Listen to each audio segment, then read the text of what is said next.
tonight, right here on twitch.tv/RealVleeties. If you're on youtube.com/RyanVanVleet. If you're just jumping in like while you're on Facebook and you see that I'm live, welcome to the debate.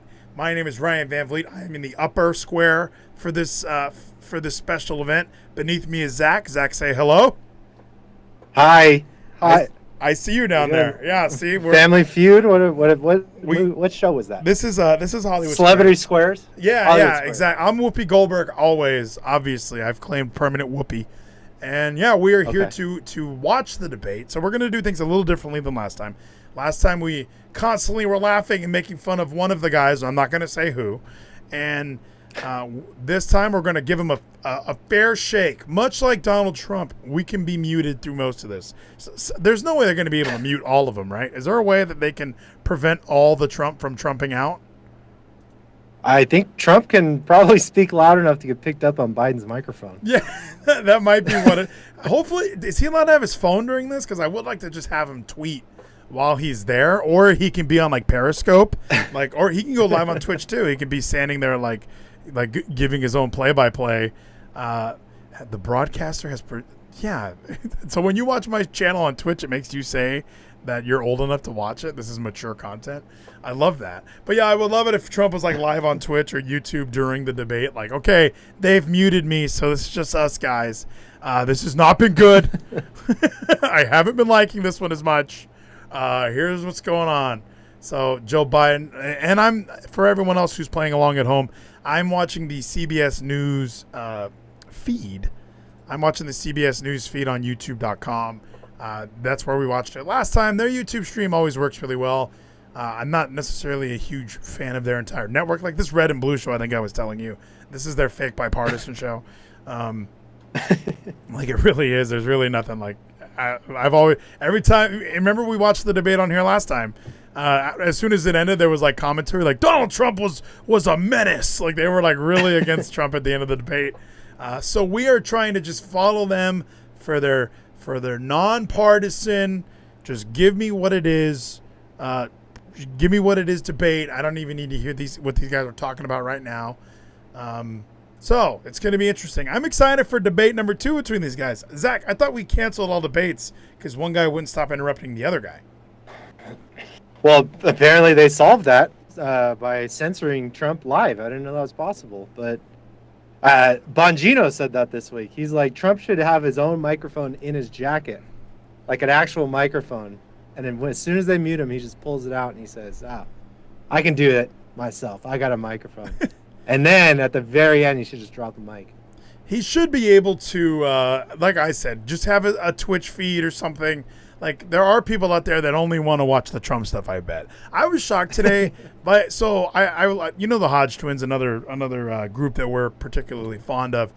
And the whole Troy Aikman and Joe Buck flyover video, the controversy that kind of is like fake existing, where everybody was like kind of mad, but everyone kind of knew that it was just a joke.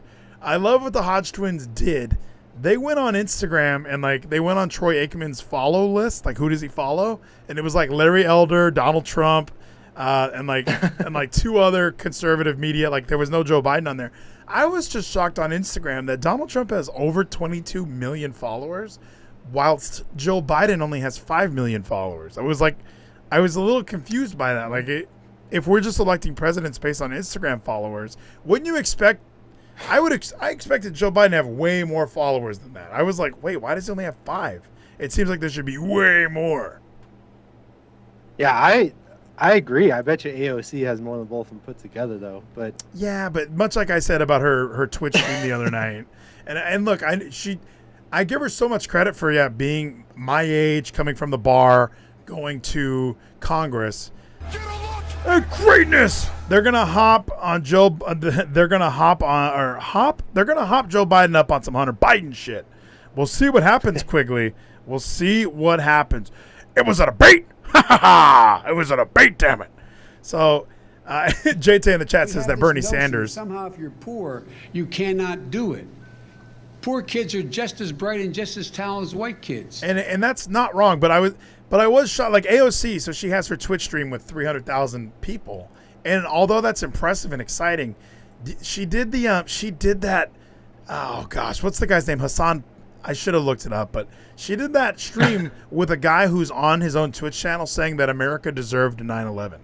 So it's like, ooh, like she's kind of, yeah, I was like, interesting person to bring to the party, Alexandria. Yowie, wowie. Yeah, I was very, very confused why that would be the person that was with her during that. So, and of course, like I said, with the Instagram followers, with the Twitch, she's attractive. It's going to happen. Everybody's going to go watch. Trash Gamer 97 says AOC made Trash Gamer hate Among Us. Hates the game now. Hunter's in the chat. What it do, Hunter? Good to see you, my friend. We have a lady moderator this time, Kristen Welker, who is, I believe, it's already blatant that she is not a moderate. She's leaning Joe Biden. There's no need to pretend that she's going to be down the middle. I mean, she could be. I'm not going to make an assumption, but let's just say when she votes, I know which way she's going to vote. So who knows what's going to happen during the actual debate? Who knows what will happen during the debate? But it should be explicitly clear that she is voting for Joe Biden. So, but it'll be interesting. And yeah, of course, the Hunter Biden stuff is probably going to be.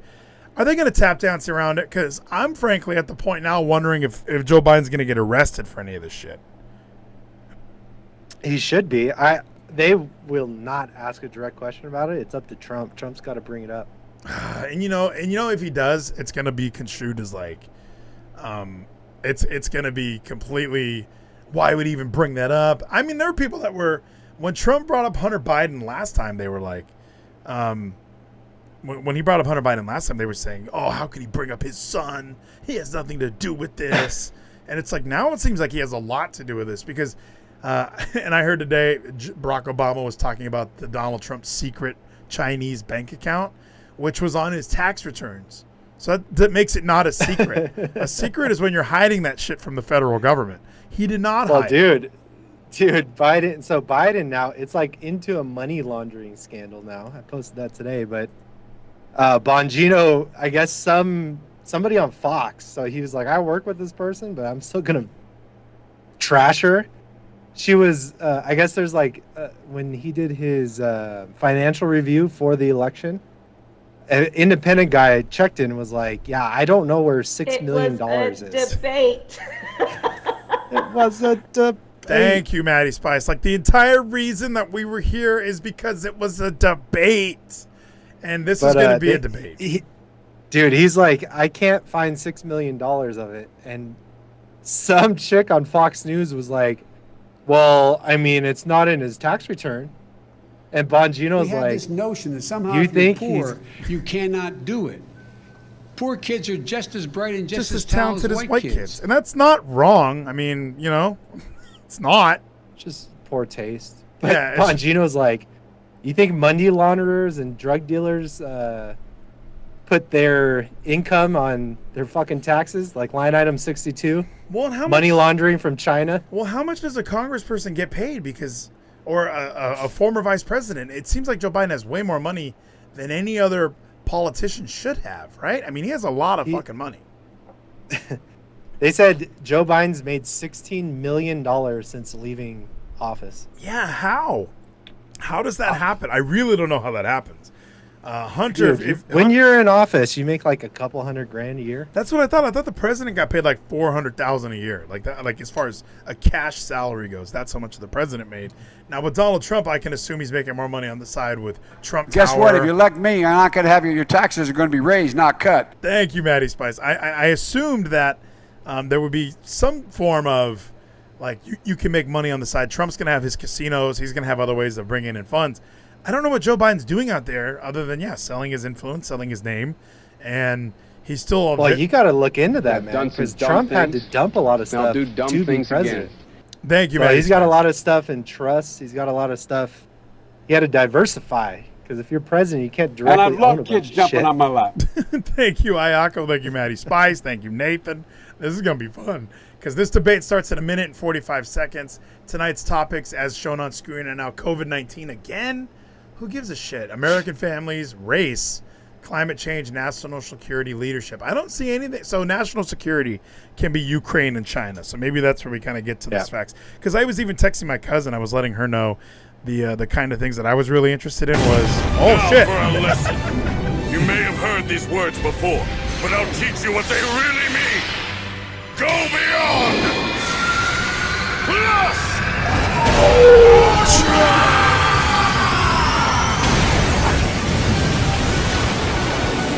What's happening to me? You know what? We might need to just watch My Hero Academia instead of this debate. I think that'd be more fun. I think by the time we're all done watching that, we know who we're gonna watch. I was working out in my Izuku Midoriya shirt at the gym today, and I got some nods from these two skinny Indian guys. Yeah, I was curious about court packing. That's kind of the main thing, because I'm even hearing now there's like other legislature that the Democratic Party is looking into that goes even beyond court packing. Just as far as they want to eliminate that branch, it kind of seems like they want to make sure there's no such thing as a Supreme Court. They want the executive branch to have all of the power. And then I don't even know why they would do that if there's a Democratic Senate or House of Representatives. Why are they getting rid of that? They would. It would end up happening what happened with Trump and fucking Obama. Obama put a bunch of shit where he could just do whatever he wanted, and then Trump used it, and they all complain about it. Yeah, that's true. I mean, it could be. But 16 seconds left. Who are you picking is going to win? I got 4 seconds left. Is there a way you can speed up, or would you like me to pause it for 9 seconds? I'm good. 2, 1. Belmont University in Nashville, Tennessee. I'm Kristen Welker of NBC News, and I welcome you to the final 2020 presidential debate between President Donald J. Trump and former Vice President Joe Biden. Tonight's debate is sponsored by the Commission on Presidential Debates. It is conducted under health and safety protocols designed by the Commission's health security advisor. The audience here in the hall has promised to remain silent. No cheers, boos, or other interruptions, except right now, as we welcome to the stage former Vice President Joe Biden and President Donald J. Trump. And this is just the applause, so I would like to mention Zach and I will be limiting our commentary, but we are going to treat this like we're in the Thunderdome. So we're going to be doing a lot of thumbs down, a lot of thumbs up. We're going to be at WWE Thunderdome inside the Amway Center. Why is the whole set blue? Damn it. And I do want to say a very good evening to both of you. This debate will cover 6 major topics. At the beginning of each section, each candidate will have 2 minutes uninterrupted to answer my first question. The debate commission will then turn on their microphone only when it is their turn to answer, and the commission will turn it off exactly when the 2 minutes have expired. After that, both microphones will remain on, but on behalf of the voters, I'm going to ask you to please speak one at a time. The goal is for you to hear each other and for the American people to hear every word of what you both have to say. And so with that, if you're ready, let's start. And we will begin with the fight against the coronavirus. President Trump, the first question is for you.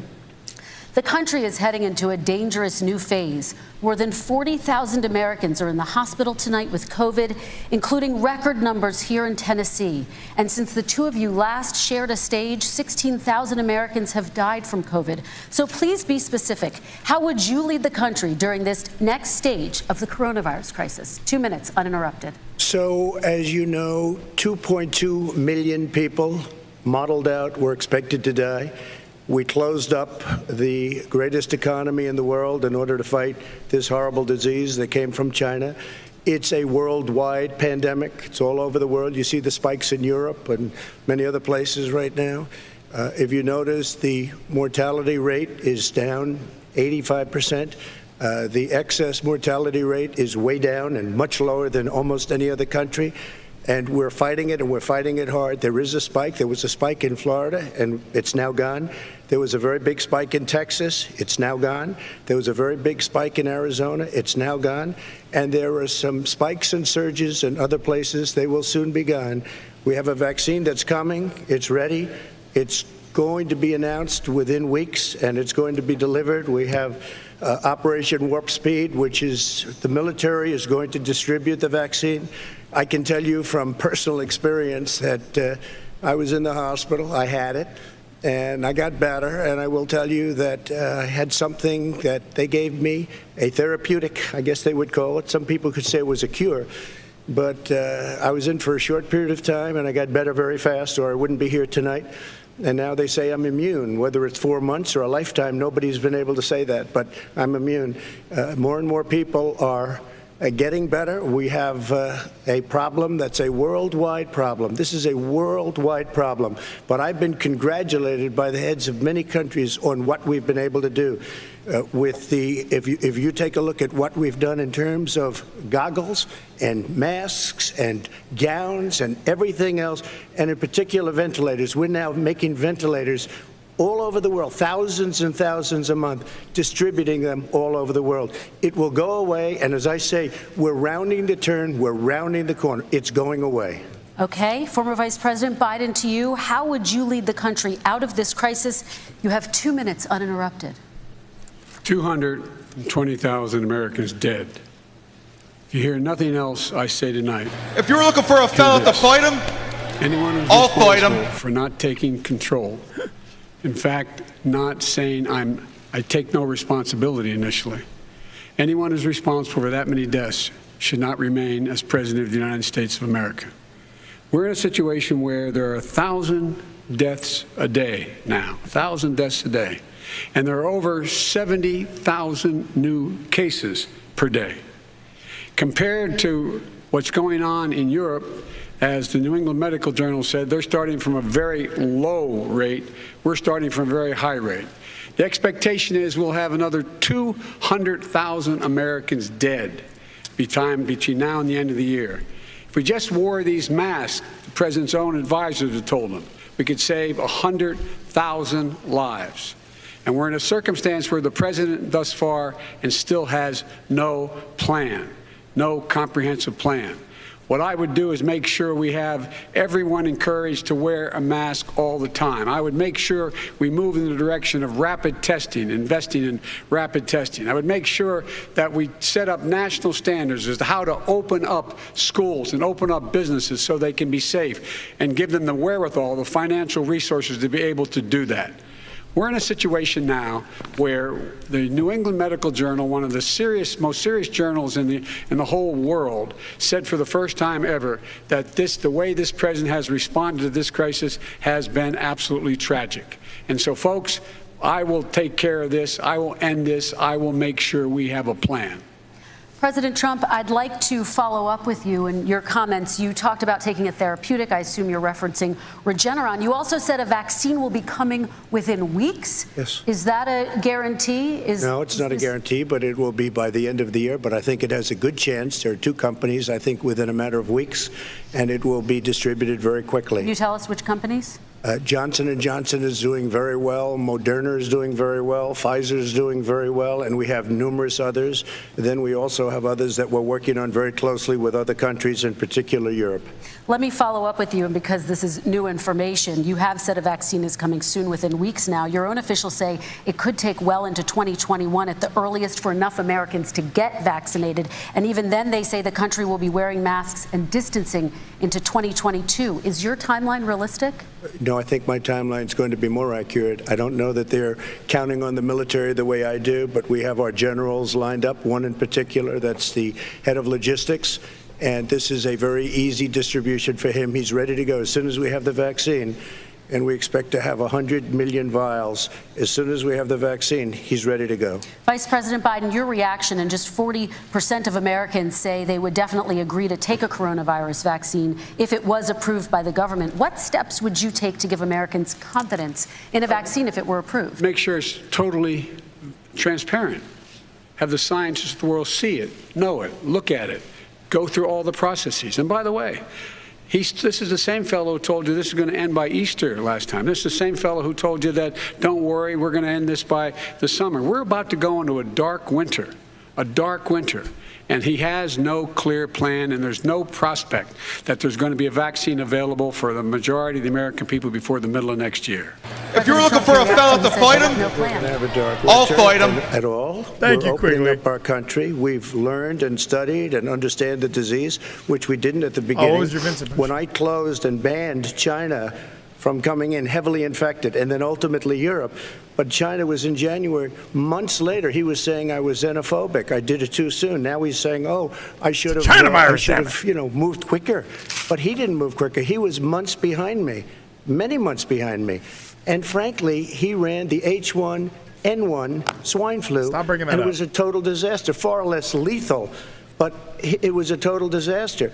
Had that had this kind of numbers, 700,000 people would be dead right now, but it was a far less lethal disease. Look, his own person who ran that for him, who, as you know, was his chief of staff, said it was catastrophic, it was horrible, we didn't know what we were doing. Now he comes up and he tells us how to do this. Also, everything that he said about the way every single move that he said we should make, that's what we've done. We've done all of it. But he was way behind us. Vice President Biden, your response. My response is he is xenophobic, but not because he shut down access from China. And he did it late after 40 countries had already done that. In addition to that, what he did, he made sure that we had 44 people that were in there in China trying to get to Wuhan to determine what exactly the source was. What did the president say in January? He said, no, he said, he's being transparent. The president of China is being transparent. We owe him a debt of gratitude. We have to thank him. And then what happened was we started talking about using the Defense Act to make sure we go out and get whatever is needed out there to protect people.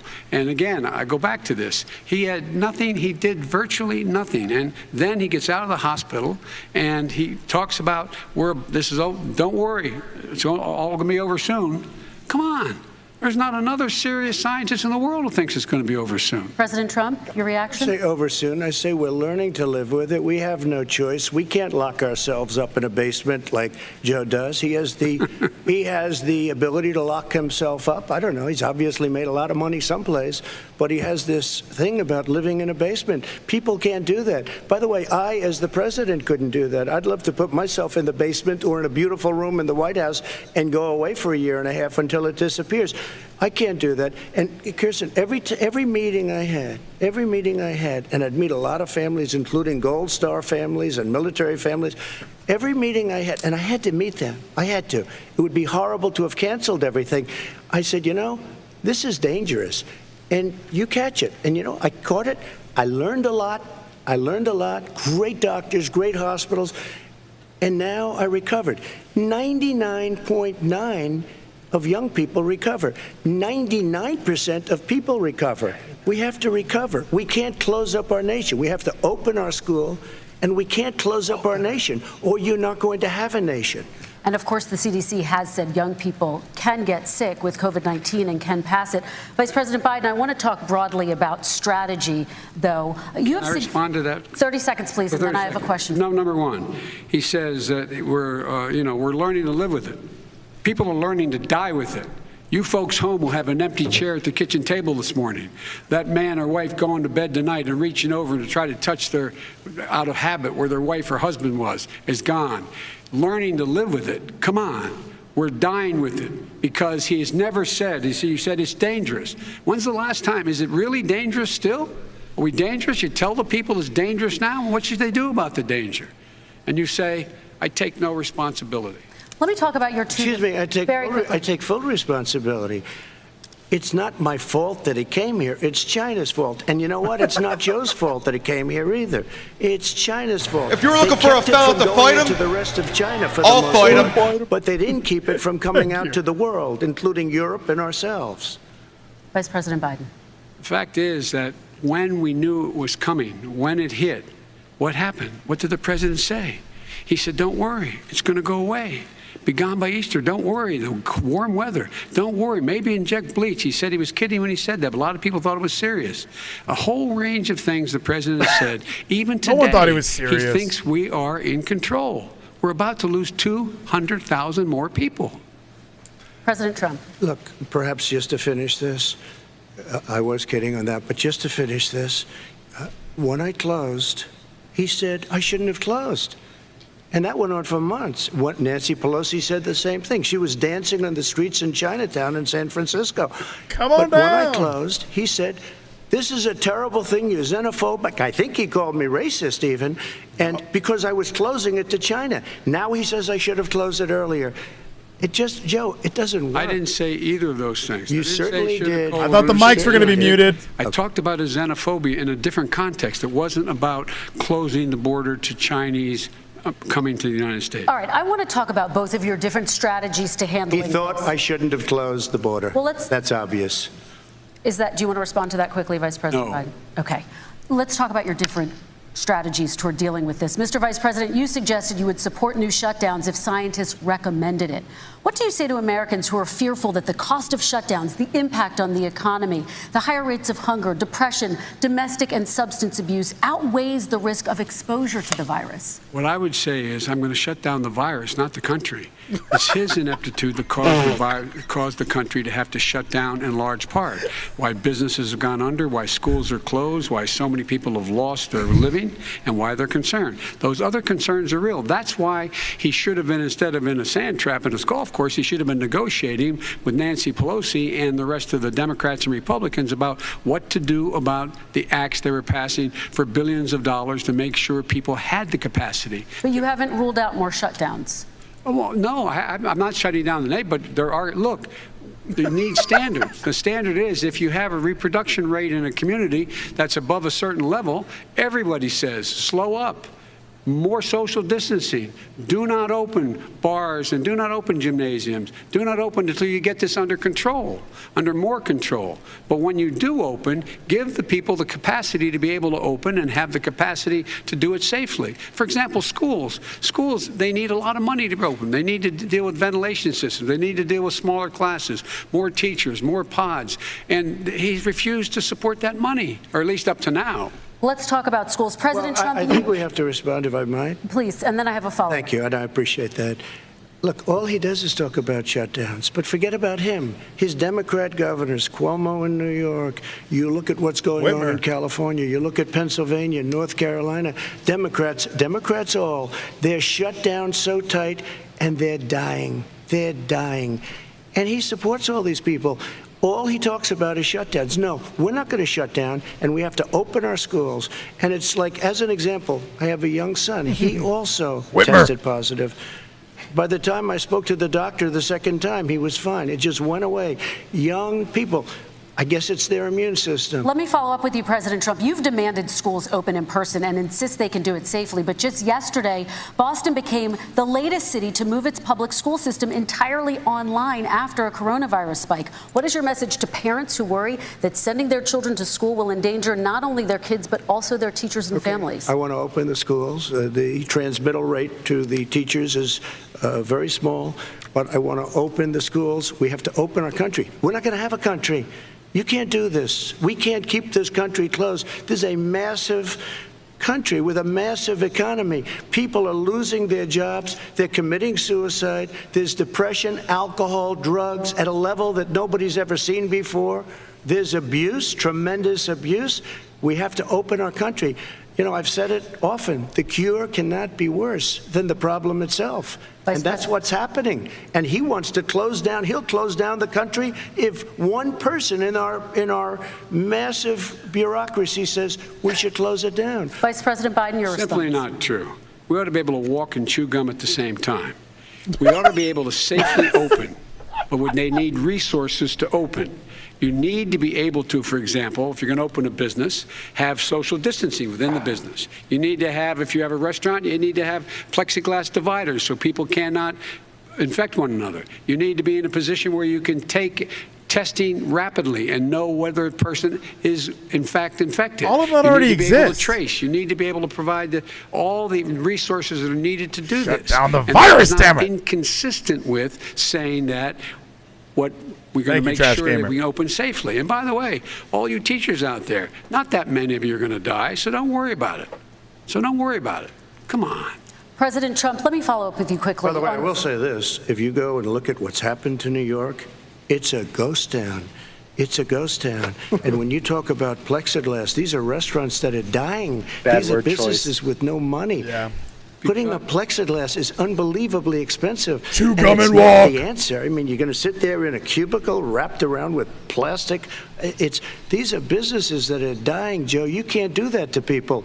You just can't. Take a look at New York and what's happened to my wonderful city for so many years. I loved it. It was vibrant. It's dying. Everyone's leaving New York. Take a look at what New York has done in terms of turning the curve down in terms of the number of people dying.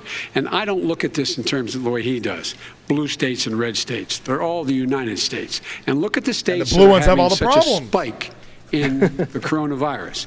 They're the red states. They're the states in the Midwest. They're the states in the upper Midwest. That's where the spike is occurring significantly. But they're all Americans. Midwest. They're all Americans. And what we have to do is say, wear these masks, number one. Make sure we get the help that the businesses need that has money's already been passed to do that. It's been out there since the beginning of the summer, and nothing's happened. President, New York has lost more than 40,000 people. 11,000. If you're looking for a fella to fight him, President Trump, what about I'll fight him. Oh, yeah. Take a look at You what's need somebody happening to fight him. I'll in fight him, Pennsylvania, yeah. where they've had it closed. Take a look at what's happening with your friend in Michigan, where her There husband's you go, not Hunter. allowed to do anything. It's been like a prison. Now it was just ruled unconstitutional. Take a look at North Carolina. They're having spikes, and they've been closed, and they're getting killed financially. We can't let that happen, Joe. You can't let that happen. We have to open up. And we understand the disease. We have to protect our seniors. We have to protect our elderly. We have to protect especially our seniors with heart problems and diabetes problems. And we will protect them. We have the best testing in the world by far. That's why we have so many cases. Let me follow up with you before we move on to our next section. President Trump, this week you called Dr. Anthony Fauci, the nation's best-known infectious disease expert, quote, a disaster. You described him and other medical experts as, quote, idiots. If you're not listening to them, who are you listening to as you fight this? I'm listening to all of them, including Anthony. I get along very well with Anthony. But he did say, don't wear masks. He did say, as you know, this is not going to be a problem. I think he's a Democrat, but that's okay. He said this is not going to be a problem. We are not going to have a problem at all. When Joe says that, I said, Anthony Fauci said, and others, and many others, and I'm not knocking him a lot. Nobody knew. Look, nobody knew what this thing was. Nobody knew where it was coming from, what it was. We've learned a lot. But Anthony said, don't wear masks. Now he wants to wear masks. Anthony also said, if you look back, exact words, here's his exact words. This is no problem. This is going to go away soon. So he's allowed to make mistakes. He happens to be a good person. Vice President Biden, your response quickly, and then we're going to move on to the next section. My response is that think about what the president knew in January and didn't tell the American people. He was told this was a serious virus that spread in the air, and it was much worse than the flu.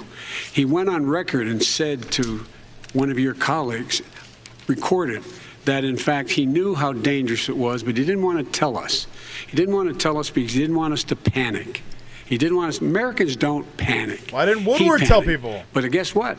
In the meantime, we find out in the New York Times the other day that, in fact, his folks went to Wall Street and said this is a really dangerous thing, and a memo out of that meeting, not from his administration, but from. If you're looking for a fella to fight him, sure, because we got to. I'll fight him. It's a dangerous problem. Well, this is I'm going to give you 30 seconds to respond, and then we're going to move on. I don't know. Somebody went to Wall Street. You're the one that takes all the money from Wall Street. I don't take it. You have raised a lot of money. Tremendous amounts of money. And every time you raise money, deals are made, Joe. I could raise so much more money as president and as somebody that knows most of those people. I could call the heads of Wall Street, the heads of every company in America. I would blow away every record, but I don't want to do that because it puts me in a bad position. And then you bring up Wall Street. You shouldn't be bringing up Wall Street because you're the one that takes the money from Wall Street, not me. I could blow away your records that, like you wouldn't believe. We don't need money. We have plenty of money. In fact, we beat Hillary Clinton with a tiny fraction of the money that she was able. All right, gentlemen, we're going to move on. Average contribution, $43. All right, we're going to move on to our next section. Yeah, it sounds like you got a lot of rich people giving you money. And I do want to start with the security of our elections and some breaking news from overnight. Just last night, top intelligence officials confirmed again that both Russia and Iran are working to influence this election. Both countries have obtained U.S. voter registration information, these officials say, and Iran sent intimidating messages to Florida voters. This question goes to you, Mr. Vice President. What would you do to put an end to this threat? You have 2 minutes uninterrupted. I made it clear, and I ask everyone else to take the pledge. I made it clear that any country, no matter who it is, that interferes in American elections will pay a price. They will pay a price. And it's been overwhelmingly clear this election, I won't even get into the last one, this election, that Russia has been involved, China has been involved to some degree, and now we learn that Iran is involved. They will pay a price if I'm elected. They're interfering with American sovereignty. That's what's going on right now. They're interfering with American sovereignty. And to the best of my knowledge, I don't think the president said anything to Putin about it. I don't think he's talking to them a lot. I don't think he said a word. I don't know why he hadn't said a word to Putin about it. And I don't know what he has recently said, if anything, to the Iranians. My guess is he'd probably be more outspoken with regard to the Iranians. But the point is this, folks. We are in a situation where we have foreign countries trying to interfere in the outcome of our election. His own national security advisor told him that what is happening with his buddy, I will. His buddy, Rudy Giuliani, he's being used as a Russian pawn. He's being fed information that is Russian, that is not true. He's going to bring it up what himself. happens? Nothing happens. And then you find out that everything that's going on here about Russia is wanting to make sure that I do not get elected the next president of the United States because they know I know them and they know me. I don't understand why this president is unwilling to take on Putin when he's actually paying bounties to kill American soldiers in Afghanistan, when he's engaged in activities that are trying to destabilize all of NATO. I don't know why he doesn't do it, but it's worth asking the question, why isn't that being done? Any country that interferes with us will, in fact, pay a price because they're affecting our sovereignty. President Trump, ISIS is question cool, to though. you. Let me ask the question. You're going to have 2 minutes to respond. For 2 elections in a row now, there has been substantial interference from foreign adversaries. What would you do in your next term to put an end to this? 2 minutes uninterrupted. Well, let me respond to the first part, as Joe answered. Joe got $3.5 million from Russia, and it came through Putin because he was very friendly with the former mayor of Moscow, and it was the mayor of Moscow's wife, and you got $3.5 million. Your family got $3.5 million, and, you know, someday you're going to have to explain, why did you get $3.5? I never got any money from Russia. I don't get money from Russia. Now, about your thing last night, I knew all about that, and through John Ratcliffe, who is fantastic, DNI, he said, the one thing that's common to both of them, they both want you to lose, because there has been nobody tougher to Russia. Between the sanctions, nobody tougher than me on Russia. Between the sanctions, between all of what I've done with NATO, you know, I've got the NATO countries to put up an extra $130 billion, going to $420 billion a year. That's to guard against Russia. I sold, while he was selling pillows and sheets, I sold tank busters to Ukraine. There has been nobody tougher on Russia than Donald Trump. And I'll tell you, they were so bad. They took over the submarine port. You remember that very well. During your term, during you and Barack Obama, they took over a big part of what should have been Ukraine. You handed it to them, but you were getting a lot of money from Russia. They were paying you a lot of money, and they probably still are. But now, with what came out today, it's even worse. All of the emails, the horrible emails of the kind of money that you were raking in, you and your family. And Joe, you were vice president when some of this was happening, and it should have never happened. And I think you owe an explanation to the American people. Why is it? Somebody just had a news conference a little while ago who was essentially supposed to work with you and your family, but what he said was damning. And regardless of me, I think you have to clean it up and talk to the American people. Maybe you can do it right now. Vice President Biden, you may respond. On the spot. And then I do want to follow up on the election security. I have not taken a penny from any foreign source ever in my life. We learned this president paid 50 times the tax in China, has a secret bank account with China, does business in China, and in fact is talking about me taking money. I have not taken a single penny from any country whatsoever, ever. Number one. Number two, this is a president, I have released all of my tax returns, 22 years. Go look at them. 22 years of my tax return. You have not released a single solitary year of your tax return. What are you hiding? Why are you unwilling? The foreign countries are paying you a lot. Russia's paying you a lot. China's paying you a lot. And your hotels and all your businesses all around the country, all around the world. And China's building a new road to a new a golf course you have overseas. So what's going on here? Why don't release your tax return or stop talking about corruption? President Trump, your response. First of all, I called my accountants under audit. I'm going to release them as soon as we can. I want to do it. Wow. And it'll show how successful, how great this company is. But much more importantly than that, people were saying $750. I don't know. Maybe you're not. Oh, But the you're big man. I think. He said the Your big son said man. we have to give 10% back to up. the big man. Joe, what's that all about? It's terrible. All right, gentlemen, I want to ask you both some questions I have to about all of this, respond to but that. I'm going to let you both respond very quickly. You just said you spoke to your accountant Yes. about potentially releasing your taxes. Did he tell you when you can release them? Do you As have soon as the a audit is deadline for finished. when you're going to release them I to the get American treated people? worse than the Tea Party got treated. Because you I have a don't lot of have people in there, deep down in the IRS, they treat me horribly. We made a deal, it was all settled until I decide to run for president. I get treated very badly by the IRS, very unfairly. But No, we had a still not deal back. all done. Yeah, we're back. As soon as we're completed with the deal, I want to Wow, release my it. screen. But I have paid millions and millions of dollars, and it's worse than paying. I paid in Truth advance. don't It's called load. prepaying your taxes. We're I paid good. in advance. I want to ask you both about questions regarding your potential foreign entanglements and questions that have been raised to give you both a chance to talk here we about go. this more broadly. Respond very quickly, and then I'll get to my question. Why did he's been saying this for 4 years? Show us. Just show us. Stop playing around. You've been saying for 4 years you're going to release your taxes. Nobody knows it, Mr. President. What they do know is you're not paying your taxes, or you're paying taxes that are so low. When last time he said what he paid, he said, I only pay that little because I'm smart. I know how to game the system. Come on. True.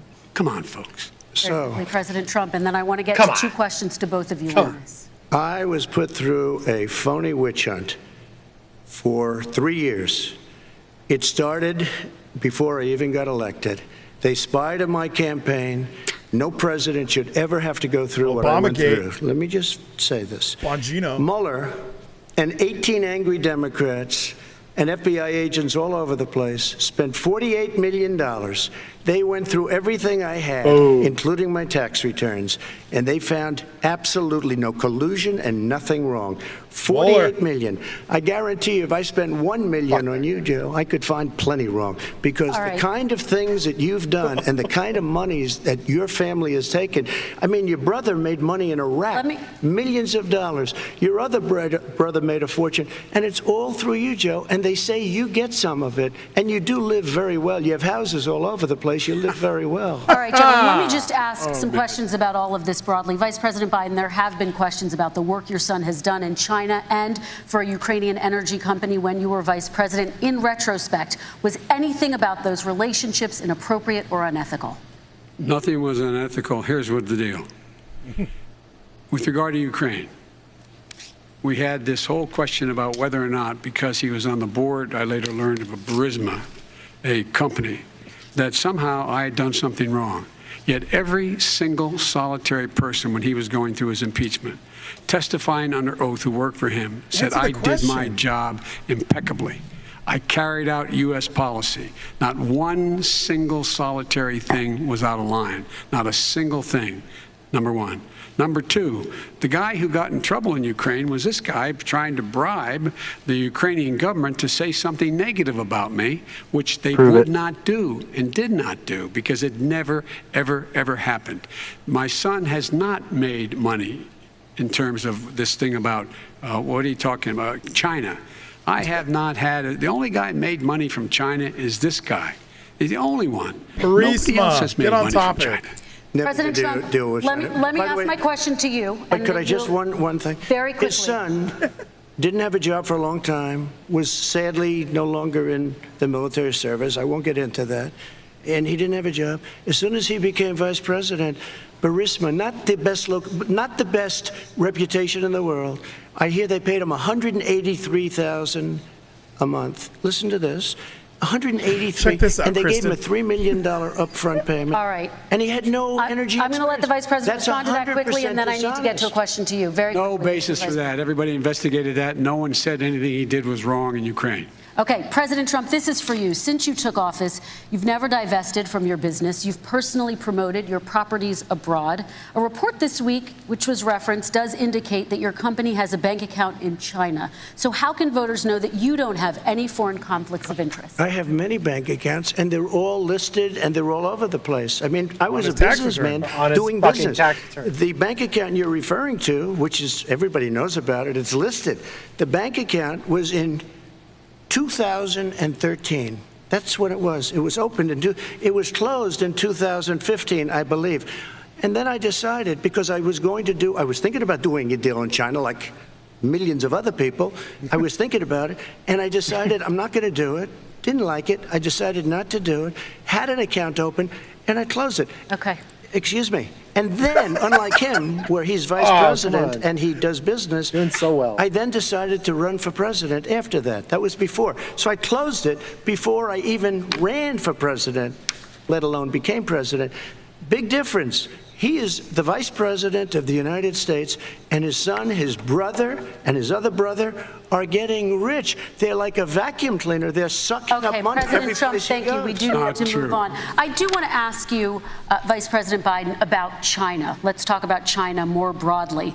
There have, of course, President Trump has said that they should pay for not being fully transparent in regards to the coronavirus. If you were president, would you make China pay? And please be specific. What would that look like? What I'd make China do is play by the international rules, not like he has done.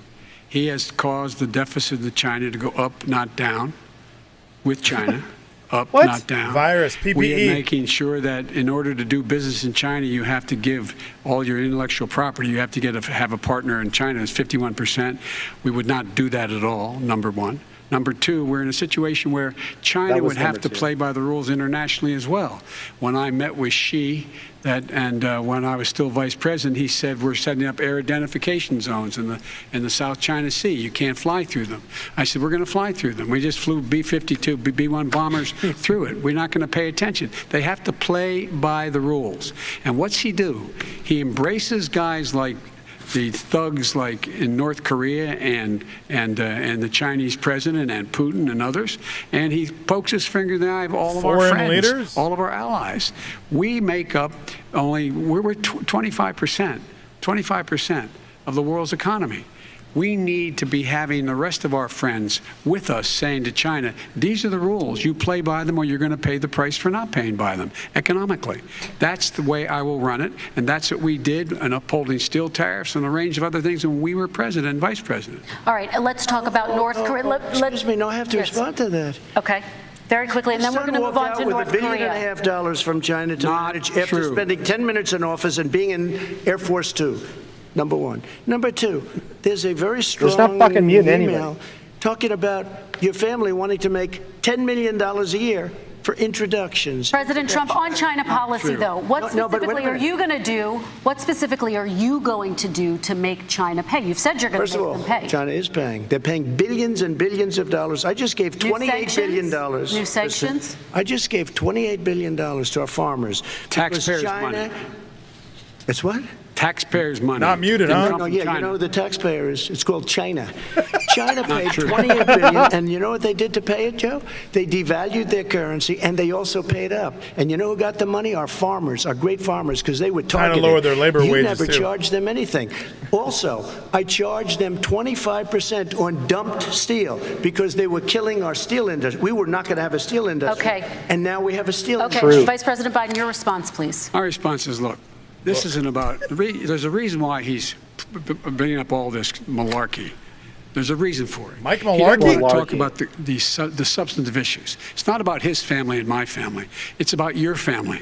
And your family's hurting badly. If you're making less than, because we don't want if to you're talk a about middle-class family, you're getting hurt badly right now. You're sitting at the kitchen table this morning deciding, well, we can't get new tires, they're bald because we have to wait another month or so. Or are we going to be able to pay the mortgage? Or who's going to tell her she can't go back to community college? They're the decisions you're making. In the middle-class families like I grew up in Scranton and Claymont, they're in trouble. We should be talking about your families, but that's the last thing he wants to talk about. I want to talk about North Korea. I do want to turn to 10 seconds, Mr. President. 10 That's a seconds. typical political statement. Let's get off this China thing, and then he looks, the family, around the table, everything. Just a typical politician when I see that. Let's talk about North Korea. I'm not a typical Korea now. politician. Okay, That's why I got elected. Let's get off the subject of China. Let's talk sitting around the table. All right. Come on, Joe, you can do better. We're going to talk about North Korea now. President Trump, you've met with North Korean leader Kim Jong-un 3 times. You've talked about your beautiful letters with him. You've touted the fact that there hasn't been a war or a long-range missile test, and yet North Korea recently rolled out its biggest ever intercontinental ballistic missile and continues to develop its nuclear arsenal. Do you see that as a betrayal of the relationship you forged? Just 30 seconds here because we need to get on to the next. So when I met with Barack Obama, we sat in the White House. We know right it's at Barack. the beginning, had a great conversation. It was supposed to be 15 minutes, and it was well over an hour. He said the biggest problem we have with North Korea. He indicated we will be in a war with North Korea. Guess what? It would be a nuclear war, and he does have plenty of nuclear capability. In the meantime, I have a very good relationship with him. Different kind of a guy, but he probably thinks the same thing about me. We have a different kind of a relationship. There's been we no have war. A very good relationship, and I want to be there's in no that war. meeting room. And you know, about 2 months ago, he broke into a certain area. They said, "Oh, there's going to be trouble." I said, "No, they're not, because he's not going to do that." And I was right. Look, instead of being in a war where millions of people, Seoul, you know, is 25 miles away. Millions and millions, 32 million people in Seoul. Millions of people would be dead right now. President we Trump, don't have that's a war, 30 and I have a seconds. good Thank relationship. you. Vice President Biden, to you. North Korea conducted 4 nuclear tests under the Obama administration. Why do you think you would be able to rein in this persistent threat? Because I'd make it clear, which we were making clear to China, they had to be part of the deal. Because here's the I made it clear, and as a spokesperson of the administration when I went to China, that they said, "Why are you moving your missile defense up so close? Why are you moving more forces here? Why are you continuing to do why are you doing that? Military maneuvers with South Korea?" I said, because North Korea is a problem, and we're going to continue to do it so we can control them. We're going to make sure we can control them and make sure they cannot hurt us. And so if you want to do something about it, step up and help. If not, it's going to continue. What has he done? He's legitimized North Korea. He's talked about his good buddy, who's a thug, and he talks about how we're But better he's still off. in charge, and they Joe. are What do you want much him more to do? capable missiles, able to reach U.S. territory much more easily than ever did before. Let me follow up with you, Vice President Biden. You've said you wouldn't meet with Kim Jong-un without preconditions. Are there any conditions under which you would meet with him? On the condition that he would agree that he would be drawing down his nuclear capacity to get the Korean Peninsula should be nuclear-free zone. All right, let's move on to American families. They tried Very to quickly, meet with 10 him. seconds, President. They tried to meet with him. He wouldn't do it. He didn't like Obama. He didn't like him. He liked Dennis Rodman. Okay, I got to give him a chance to respond to that before we move on. And that's okay. Send Carmen You know what? Electra. North Korea, we're not in a war. We have a good relationship. not in a war. You know, people don't understand. Having a good relationship Trump, with we have to leaders move of That on. North Korea guy's a thug, We damn have it. a lot of questions to get Yes, to. not That's Your like response. saying we had a good relationship with Hitler before he, in fact, invaded Europe. Oh my God. Europe. Come Wow. on. The reason he would not meet with President Obama is because President Obama said, we're going to talk about denuclearization. We're not going to legitimize you, and we're going to continue to put stronger and stronger sanctions on you. That's why he wouldn't meet with us. All right, And it let's didn't move happen. on. Let's Excuse move on me. and talk about He left American me a families. mess, Kristen. President Trump, okay, we do They need to move left on. me a mess. North Korea was a mess. We And need in to fact, move if on you so that remember we the can get first to 2 all or of our 3 other months, questions tonight, there was a President very Trump. dangerous period in my first 3 months before we sort of worked things out a little bit. Okay. There was a they left us a mess. And Obama would be, I think, the first to say it was the single biggest problem he thought that our country. Okay, let's move on to American families and the economy. One of the issues that's most important to them is health care, as you both know. Today, there was a key vote on a new Supreme Court Justice, Amy Coney Barrett, and health care is at the center of her confirmation fight. Over 20 million Americans get their health insurance through the Affordable Care Act. It's headed to the Supreme Court, and your administration, Mr. President, is advocating for the court to overturn it. If the Supreme Court does overturn that law, those 20 million Americans could lose their health insurance almost overnight. So what would you do if those people have their health insurance taken away? You have 2 minutes uninterrupted. Sure. First of all, I've already done something that nobody thought was possible. Through the legislature, I terminated the individual mandate. That is the worst part of Obamacare, as we call it. The individual mandate where you have to pay a fortune for the privilege of not having to pay for bad health insurance. I terminated. It's gone. Now it's in court because Obamacare is no good. But then I made a decision. Run it as well as you can to my people, great people. Run it as well as you can. I could have gone the other route and made everybody very unhappy. They ran it. Premiums are down. Everything's down. Here's the problem. No matter how well you run it, it's no good. What we'd like to do is terminate it, We have the individual mandate done. I don't know that it's going to work. If we don't win, we will have to run it, and we'll have Obamacare, but it'll be better run. But it no longer is Obamacare, because without the individual mandate, it's much different. Pre-existing conditions will always stay. What I would like to do is a much better health care, much better, will always protect people with pre-existing. So I'd like to terminate Obamacare. All those commercials are liars, damn it. Beautiful health care. The Democrats will do it because there'll be tremendous pressure on them, and we might even have the House by that time, and I think we're going to win the House, okay? You'll see, but I think we're going to win the House. But come up with a better health care, always protecting people with pre-existing conditions. And one thing very important, we have 180 million people out there that have great private health care. Far more than we're talking about with Obamacare. Joe Biden is going to terminate all of those policies. These are people that love their health care, people that have been successful, middle-income people, been successful. They have 180 million plans, 180 million people, families. Under what he wants to do, which will basically be socialized medicine, he won't even have a choice. They want to terminate 180 million plans. We have done an incredible job on health care, and we're going to do even better. Okay, Vice President Biden, yes, this is for you. Your health care plan calls for building on Obamacare. So my question is, what is your plan if the law is ruled unconstitutional by the Supreme Court? You have 2 minutes uninterrupted. What I'm going to do is pass Obamacare with a public option. It'll become Biden care. The public option is an option that says that if you, in fact, do not have the wherewithal to be, if you qualify for Medicaid and you do not have the wherewithal in your state to get Medicaid, you automatically are enrolled, providing competition for insurance companies.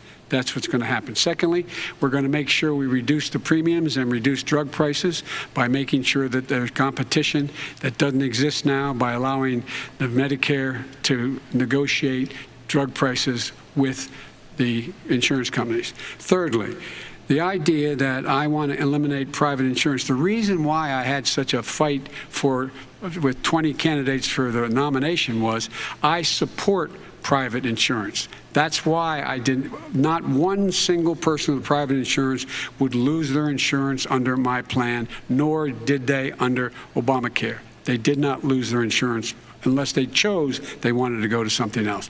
Lastly, we're going to make sure we're in a situation that we actually protect pre-existing. There's no way he can protect pre-existing conditions. None. Zero. You can't do it in the ether. He's been talking about this for a long time. He's never come up with a plan. I guess we're going to get the pre-existing condition plan the same time we get the infrastructure plan that we've been waiting since 17, 18, 19, and 20. The fact, I still have a few more minutes. I know you're getting anxious. The fact is that he's already cost the American people, because of his terrible handling of the COVID virus and the economic spillover, 10 million people have lost their private insurance. And he wants to take away 22 million more people who have it under Obamacare, and over 110 million people with pre-existing conditions, and all the people from COVID are going to have pre-existing conditions. What are they going to do? I have a follow-up for you, Vice President Biden. It relates to something that President Trump said. He's accusing you of wanting socialized medicine. What do you say to people who have concerns that your health care plan, which includes a government insurance option, takes the country one step closer to a health care system run entirely by the government? What's your response to them? It's ridiculous. It's like saying that, we're the idea that the fact that there's a public option that people can choose, that makes it a socialist plan. Look, the difference between the president, I think health care is not a privilege, it's a right. Everyone should have the right to have affordable health care. And I am very proud of my plan. It's gotten endorsed by all the major labor unions, as well as a whole range of other people who, in fact, are concerned in the medical field. This is something that's going to save people's lives, and this is going to give some people an opportunity to have health care for their children. How many of you home are worried and rolling around in bed tonight wondering what in God's name you're going to do if you get sick? Because you've lost your home insurance, your health insurance, your company's gone under. We have to provide health insurance for people at an affordable rate, and that's what I do. President Trump, excuse me, he was there for 47 years. He didn't do it. He was now there as vice president for 8 years, and it's not like it was 25 years ago. It was 3 3/4. It was just a little while ago, right? Less than 4 years ago. He didn't do anything. He didn't do it. He wants socialized medicine, and it's not that he wants it. His vice president, I mean, she is more liberal than Bernie Sanders and wants it even more. Bernie Sanders wants it. The Democrats want it. You're going to have socialized medicine, just like he went with fracking. We're not going to have fracking. We're going to stop fracking. We're going to stop fracking. Then he goes to Pennsylvania after he gets a nomination, where he got very lucky to get it. And he goes to Pennsylvania and he says, oh, we're going to have fracking. And you never ask that question. And by the way, so far, I respect very much the way you're handling this, I have to say. By the way. But somebody should ask the question. Yep. You can ask he goes for a year. There will be no fracking. We have a number of topics we're going to get to. So many topics, bro. We're going to get to. It's the same thing with socialized medicine. I have to respond. Vice President, your response, please. My response is people deserve to have affordable health care, period. Period. And the Biden care proposal will, in fact, provide for that affordable health care, lower premiums. What we're going to do is going to cost some money. It's going to cost over $750 billion over 10 years to do it. And they're going to have lower premiums. You can buy into the better plans, the cheaper plans, lower your premiums, deal with unexpected billing, and have your drug prices drop significantly. He keeps talking about it. Our taxes go up. He hasn't done a thing for anybody on health care. Not a thing. Interesting, when he says, when he says public option, he's talking about socialized medicine and and health care. When he talks about a public option, he's talking about destroying your Medicare, totally destroyed, and destroying your Social Security. And this whole country will come down. You know, Bernie Sanders tried it in his state. He tried it in his state. His governor was a very liberal governor. They want to make it work. Okay, let's let Vice President Biden respond. It doesn't Vice work. President He's Biden, a very confused guy. He thinks he's running against somebody else. He's running against Joe Biden.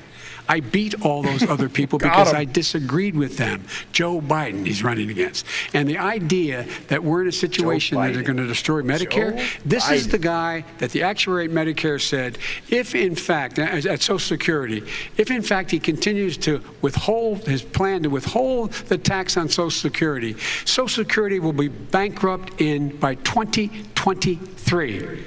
With no way to make up for it. This is the guy who's tried to cut Medicare. So I mean, the idea that Donald Trump is lecturing me on Social Security and Medicare? Come on. He tried to get rid of it. He tried to hurt Social Security years ago. Years ago. Go back and look at the records. He tried to hurt Social Security years ago. All right, let's move on. I'm going to move on. Mr. President, I have to move on to the next question. They said the stock market will boom if I'm elected. If he's elected, the stock market will crash. Okay, let's move on to the next question very quickly. Look, the idea that the stock market is booming is his only measure of what's happening. Where I come from in Scranton and Claymont, the people don't live off of the stock market. Just in the last three years during this crisis, the billionaires in this country made, according to the Wall Street, $700 billion more. $700 billion more, because that's his only measure. What happens to the ordinary people out there? What happens to them? Let's talk about what's happening on Capitol Hill. We're going to move on. 401ks are through the roof. We're going to move on. Stock are through the roof. All right. And he doesn't come from Scranton. That's like he lived there for a short period of time before he even we all know that. And he left. And the people of Pennsylvania Let me will move show on you to my next question, They gentlemen. understand. As of tonight, more than 12 million people are out of work. And as of tonight, 8 million more Americans have fallen into poverty, and more families are going hungry every day. Those hit hardest are women and people of color. They see Washington fighting over a relief bill. Mr. President, why haven't you been able to get them the help they need? 30 seconds here. Because Nancy Pelosi doesn't want to approve it. I do. But you're the president. I do, but I still have to get. Unfortunately, that's one of the reasons I think we're going to take over the House, because of her. Nancy Pelosi doesn't want to approve anything because she'd love to have some victories on a date called November 3rd. Nancy Pelosi does not want to approve it. We are ready, willing, and able to do something. Don't forget, we've already approved 3 plans, and it's gone through, including the Democrats, in all fairness. This one she doesn't want. It's near the election because she thinks it helps her politically. I think it hurts her politically. All right, Mr. Vice President. You know, the Republican leader in the United States Senate said he can't pass it. He will not be able to pass it. He does not have Republican votes. Why isn't he talking to his Republican friends? Let me follow up with you, Vice President we made a Biden, deal, the because Republicans let me will ask pass Vice President Biden a question. You are the leader of the Democratic Party. Why have you not pushed the Democrats to get a deal for the American people? Well, I have, and they have pushed it. Look, they passed this act all the way back in the beginning of the summer. This is like it's not new. It's been out there. This HEROES Act has been sitting there.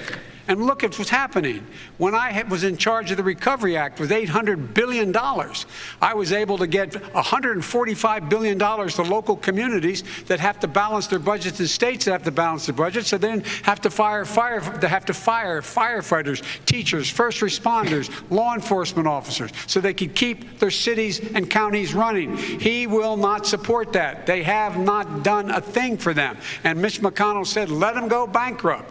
Let them go bankrupt. Come on.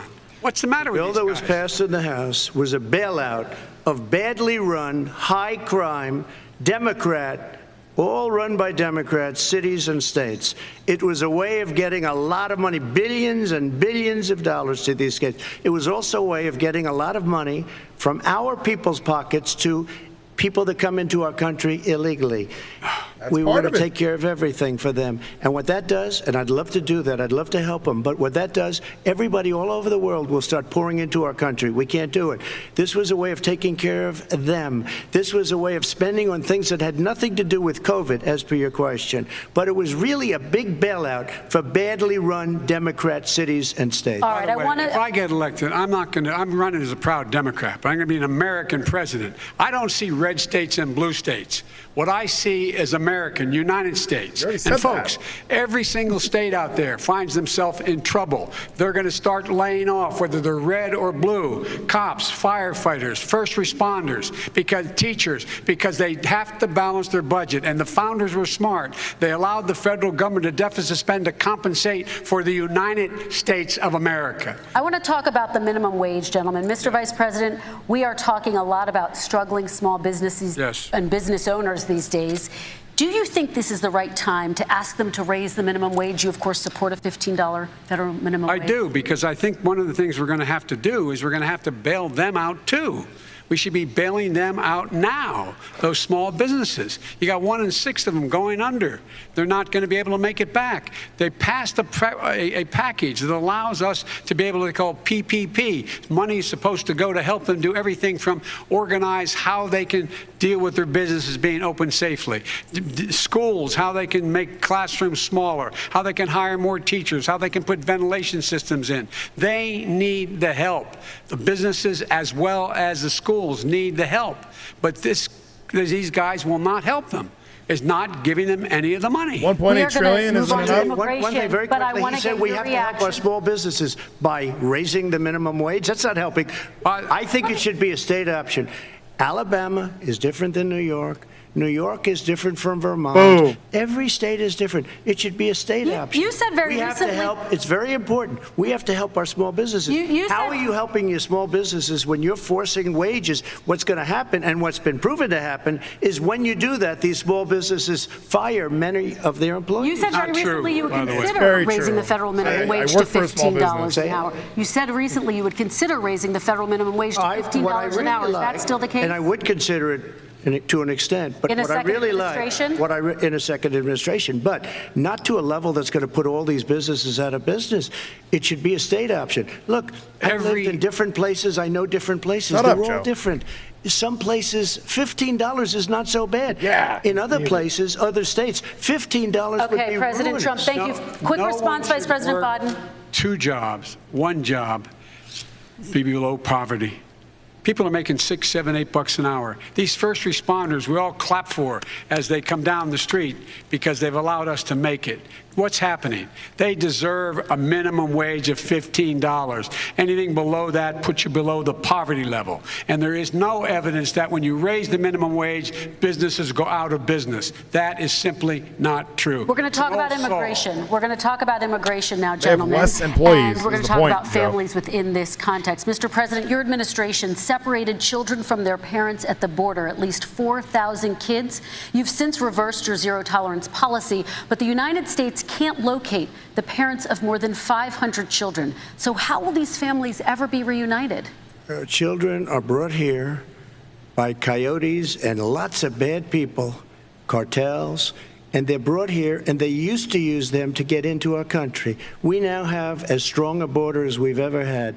We're over 400 miles of brand new wall. You see the numbers, and we let people in, but they have to come in legally, and they come in through merit. But how will you reunite these kids with their families, Let me just tell you, Mr. President? they built cages. You know, they used to say, I built the cages, and then they had a picture in a certain newspaper, and it was a picture of these horrible cages, and they said, look at these cages. President Trump built them, and then it was determined they were built in 2014. That was him. Do you They have a built plan to cages. reunite the kids? Yes, with we're their working on families? it we're trying very hard. But a lot of these kids come out without the parents. They come over through cartels and through coyotes and through gangs. Vice President Biden, let me bring you into this 525 conversation. Quick response and then another question to you. These 500 plus kids came with parents.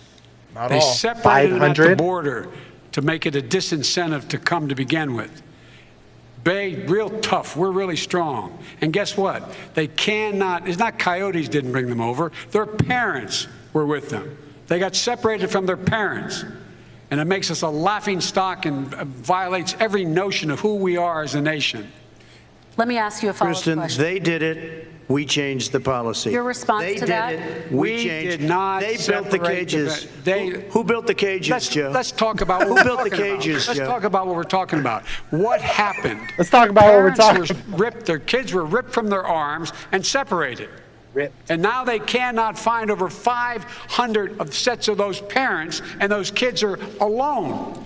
Nowhere to Why are go. they yelling? Nowhere to go. It's criminal. It's criminal. Let me ask Kristen, you I will about say this. immigration. They went 10 down. seconds We and then brought I need to- reporters, Leave them everything. They are so well taken care of. They're in facilities that we so If you were looking for a fella to fight him, But just ask. I'll fight him.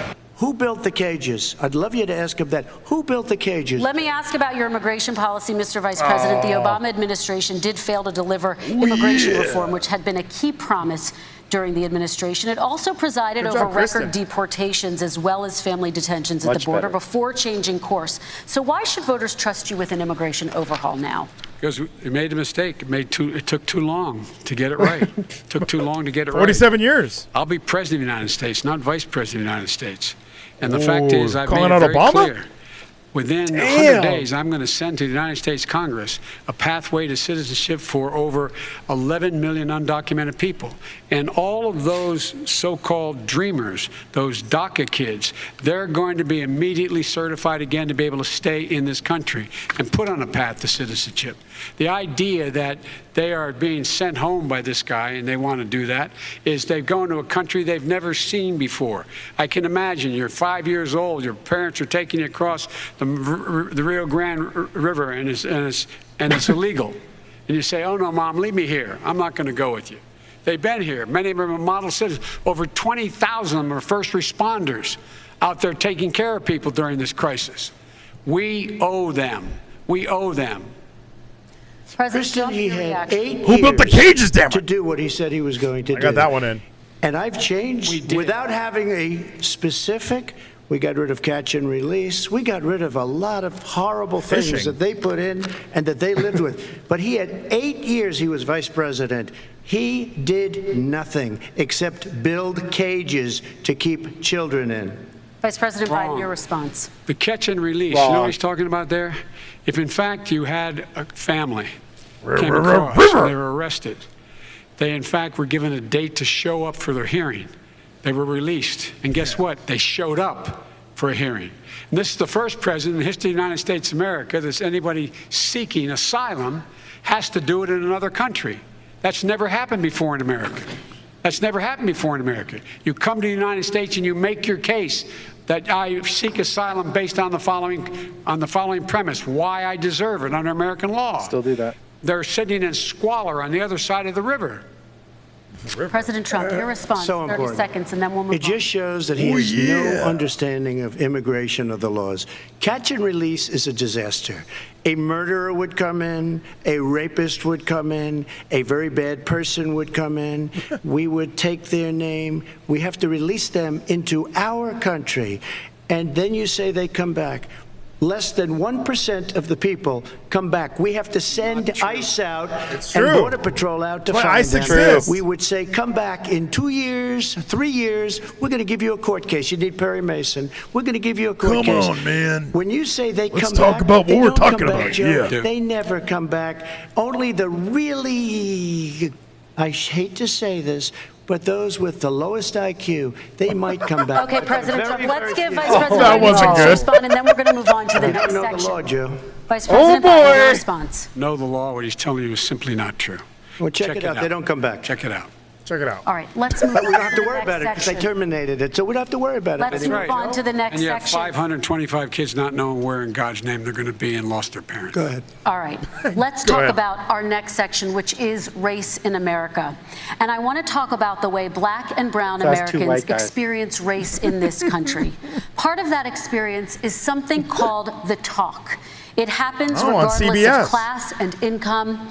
Parents who feel they have no choice but to prepare their children for the chance that they could be targeted, including by the police, for no reason other than the color of their skin.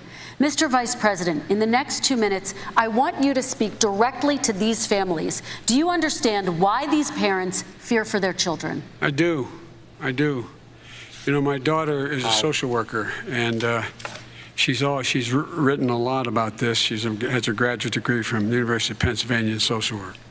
And you know, one of the reasons why I ended up working on the east side of Wilmington, Delaware, which is 90% African American, was to learn more about what was going on. I never had to tell my daughter, if she's pulled over, make sure she puts, for a traffic stop, put both hands on top of the wheel and don't reach You for the should glove have. Why box would you because not tell someone her may that? shoot you. But a black parent, no matter how wealthy or how poor they are, has to teach their child, when you're walking down the street, don't have a hoodie on when you go across the street.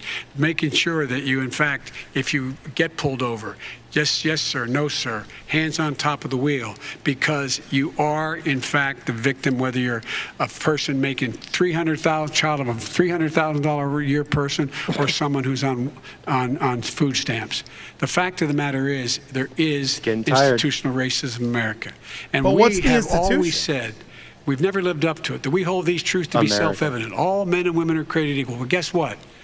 We have never, ever lived up to it, but we've always constantly been moving the needle 47 further years and in further office. to inclusion, not exclusion. Segregated This is the busing. first president to come along and says, that's the end of that. We're not going to do that anymore. We have to provide for economic opportunity, better education, better health care, better access to schooling, better access to opportunity to borrow money to start businesses. All the things we can do, and I've laid out a clear plan as to how to do those things, just to give people a shot. It's about accumulating the ability to have wealth as well as it is to be free from violence.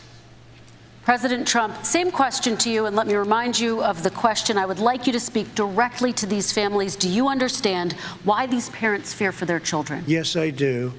And again, he's been in government 47 years. He Yup. never did a thing except in 1994 when he did such harm to the black community.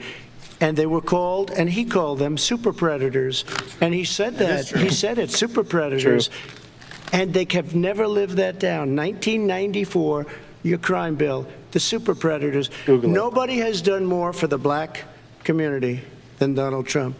And if you look, with the exception of Abraham Lincoln, possible exception, but the exception of Abraham Lincoln, nobody has done what I've done. Criminal justice reform. Yup. Obama and Joe didn't do it. I don't even think they tried because they had no chance at doing it. They might have wanted to do it, but if you had to see the arms I had to twist to get that done, it was not a pretty picture. New follower. And everybody knows it, including some very liberal people that cried in my office. They cried in the Oval Office. 2 weeks later, they're out saying, gee, we have to defeat him. Criminal justice reform, prison reform, opportunity zones with Tim Scott, a great senator from South Carolina. He came in with this incredible idea for opportunity zones. It's one of the most successful programs. People don't talk about it.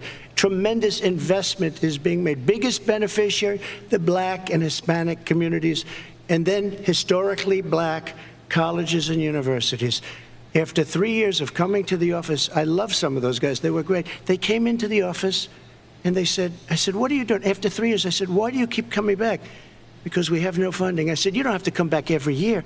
We have to come back because President Obama would never give them long-term funding. And I did. 10-year long-term funding, and I gave them more money than they asked for because they said, I think you need more.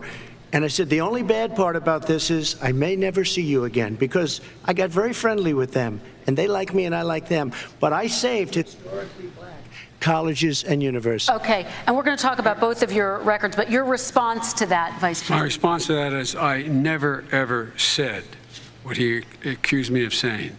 The fact of the matter is, in 2000, though, after the crime bill had been in the law for a while, this is the guy who said, the problem with the crime bill, there's not enough people in jail.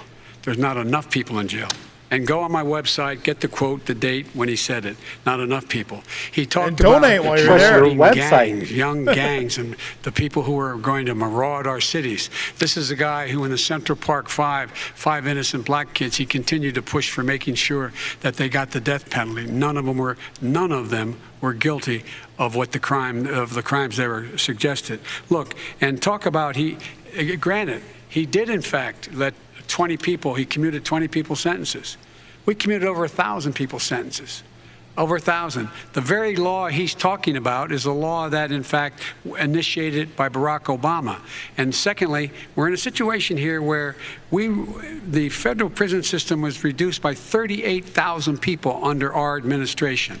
And one of these things we should be doing, there should be no minimum mandatories in the law.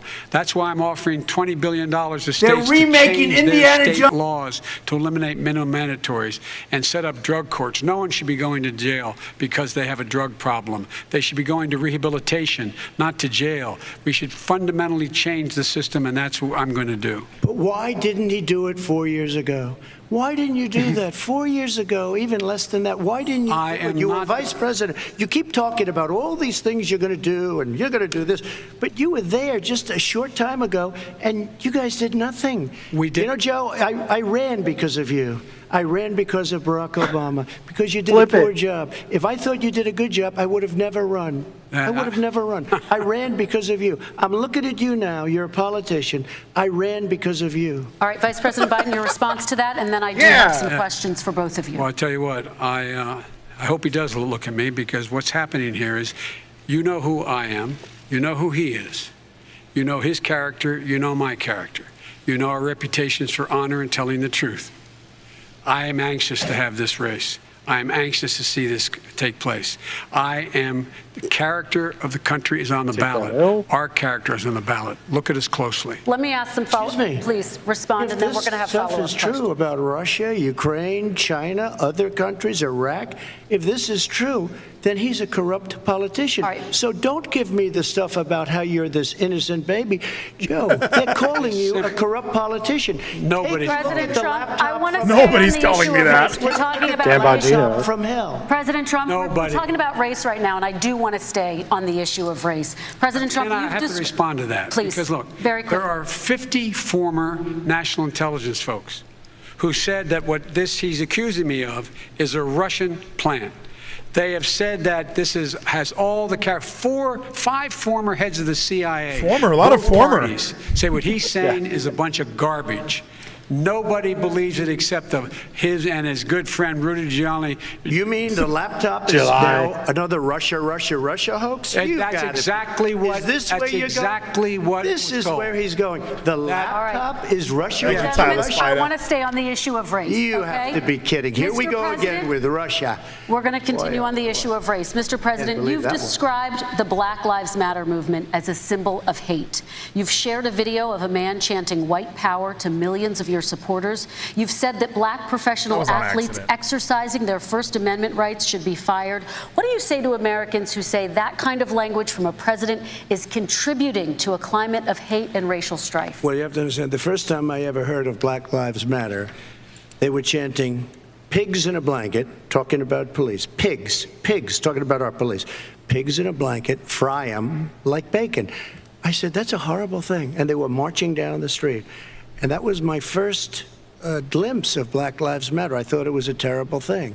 As far as my relationships with all people. I think I have great relationships with all people.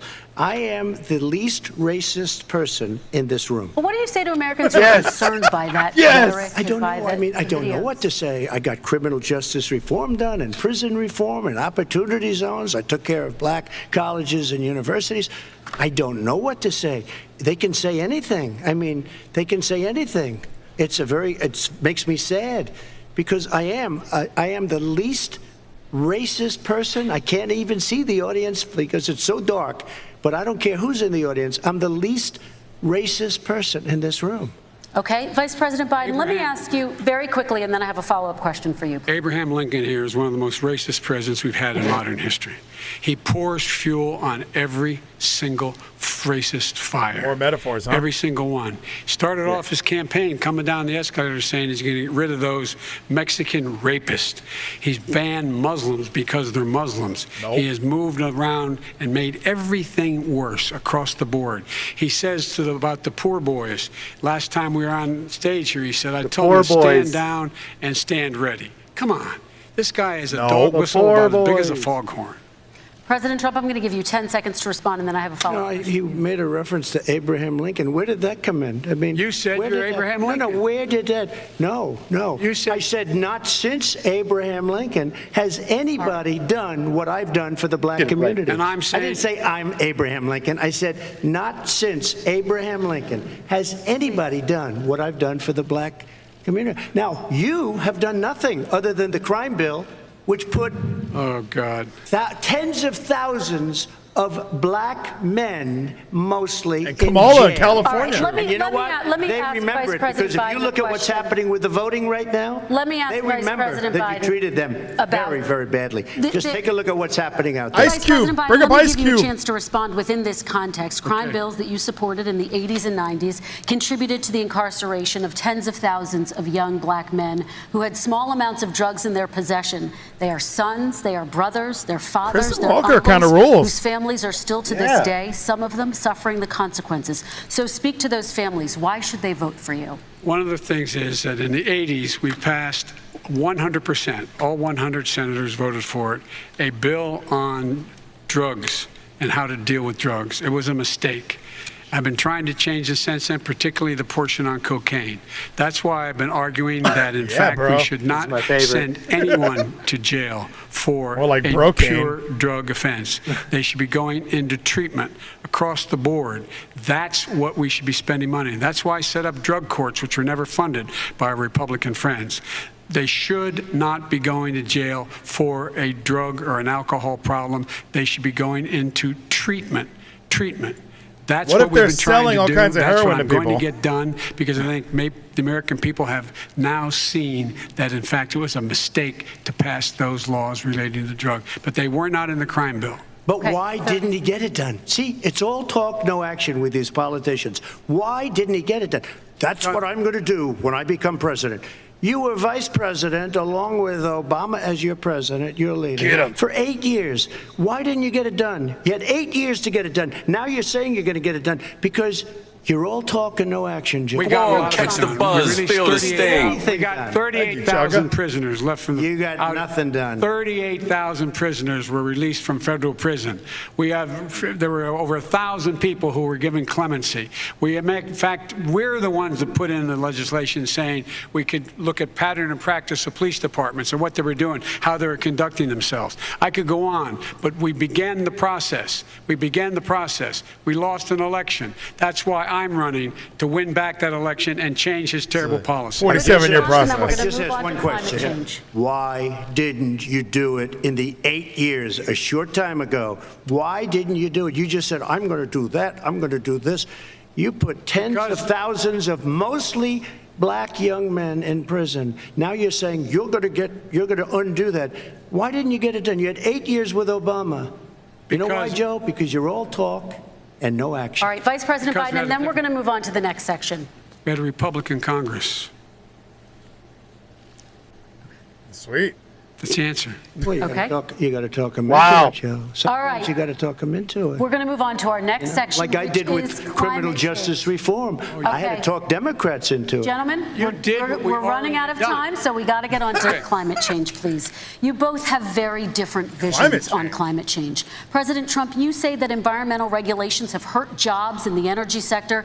Vice President Biden, you have said you see addressing climate change as an opportunity to create new jobs. For each of you, how would you both combat climate change and support job growth at the same time? Starting with you, President Trump, you have 2 minutes uninterrupted.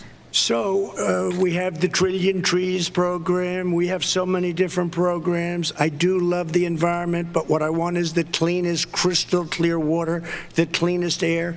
We have the best, lowest number in carbon emissions, which is a big standard that I notice Obama goes with all the time.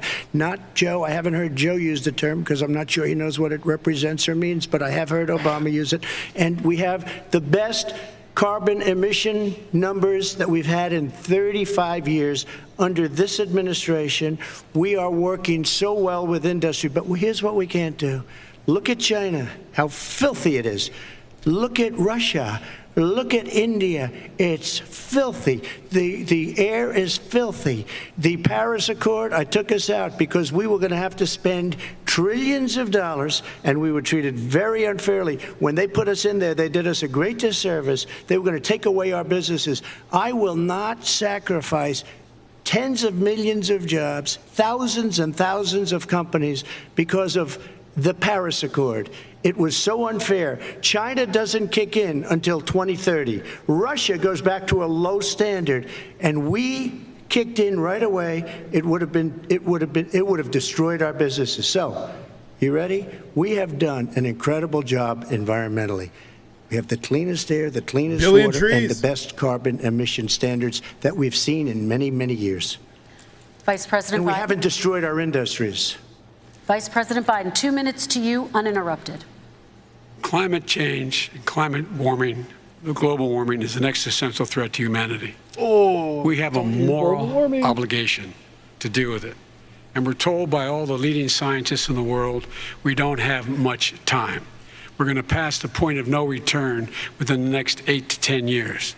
4 more years of this man eliminating all the regulations that were put in by us to clean up the climate, to limit emissions will put us in a position where we're going to be in real trouble. Here's where we have a great opportunity.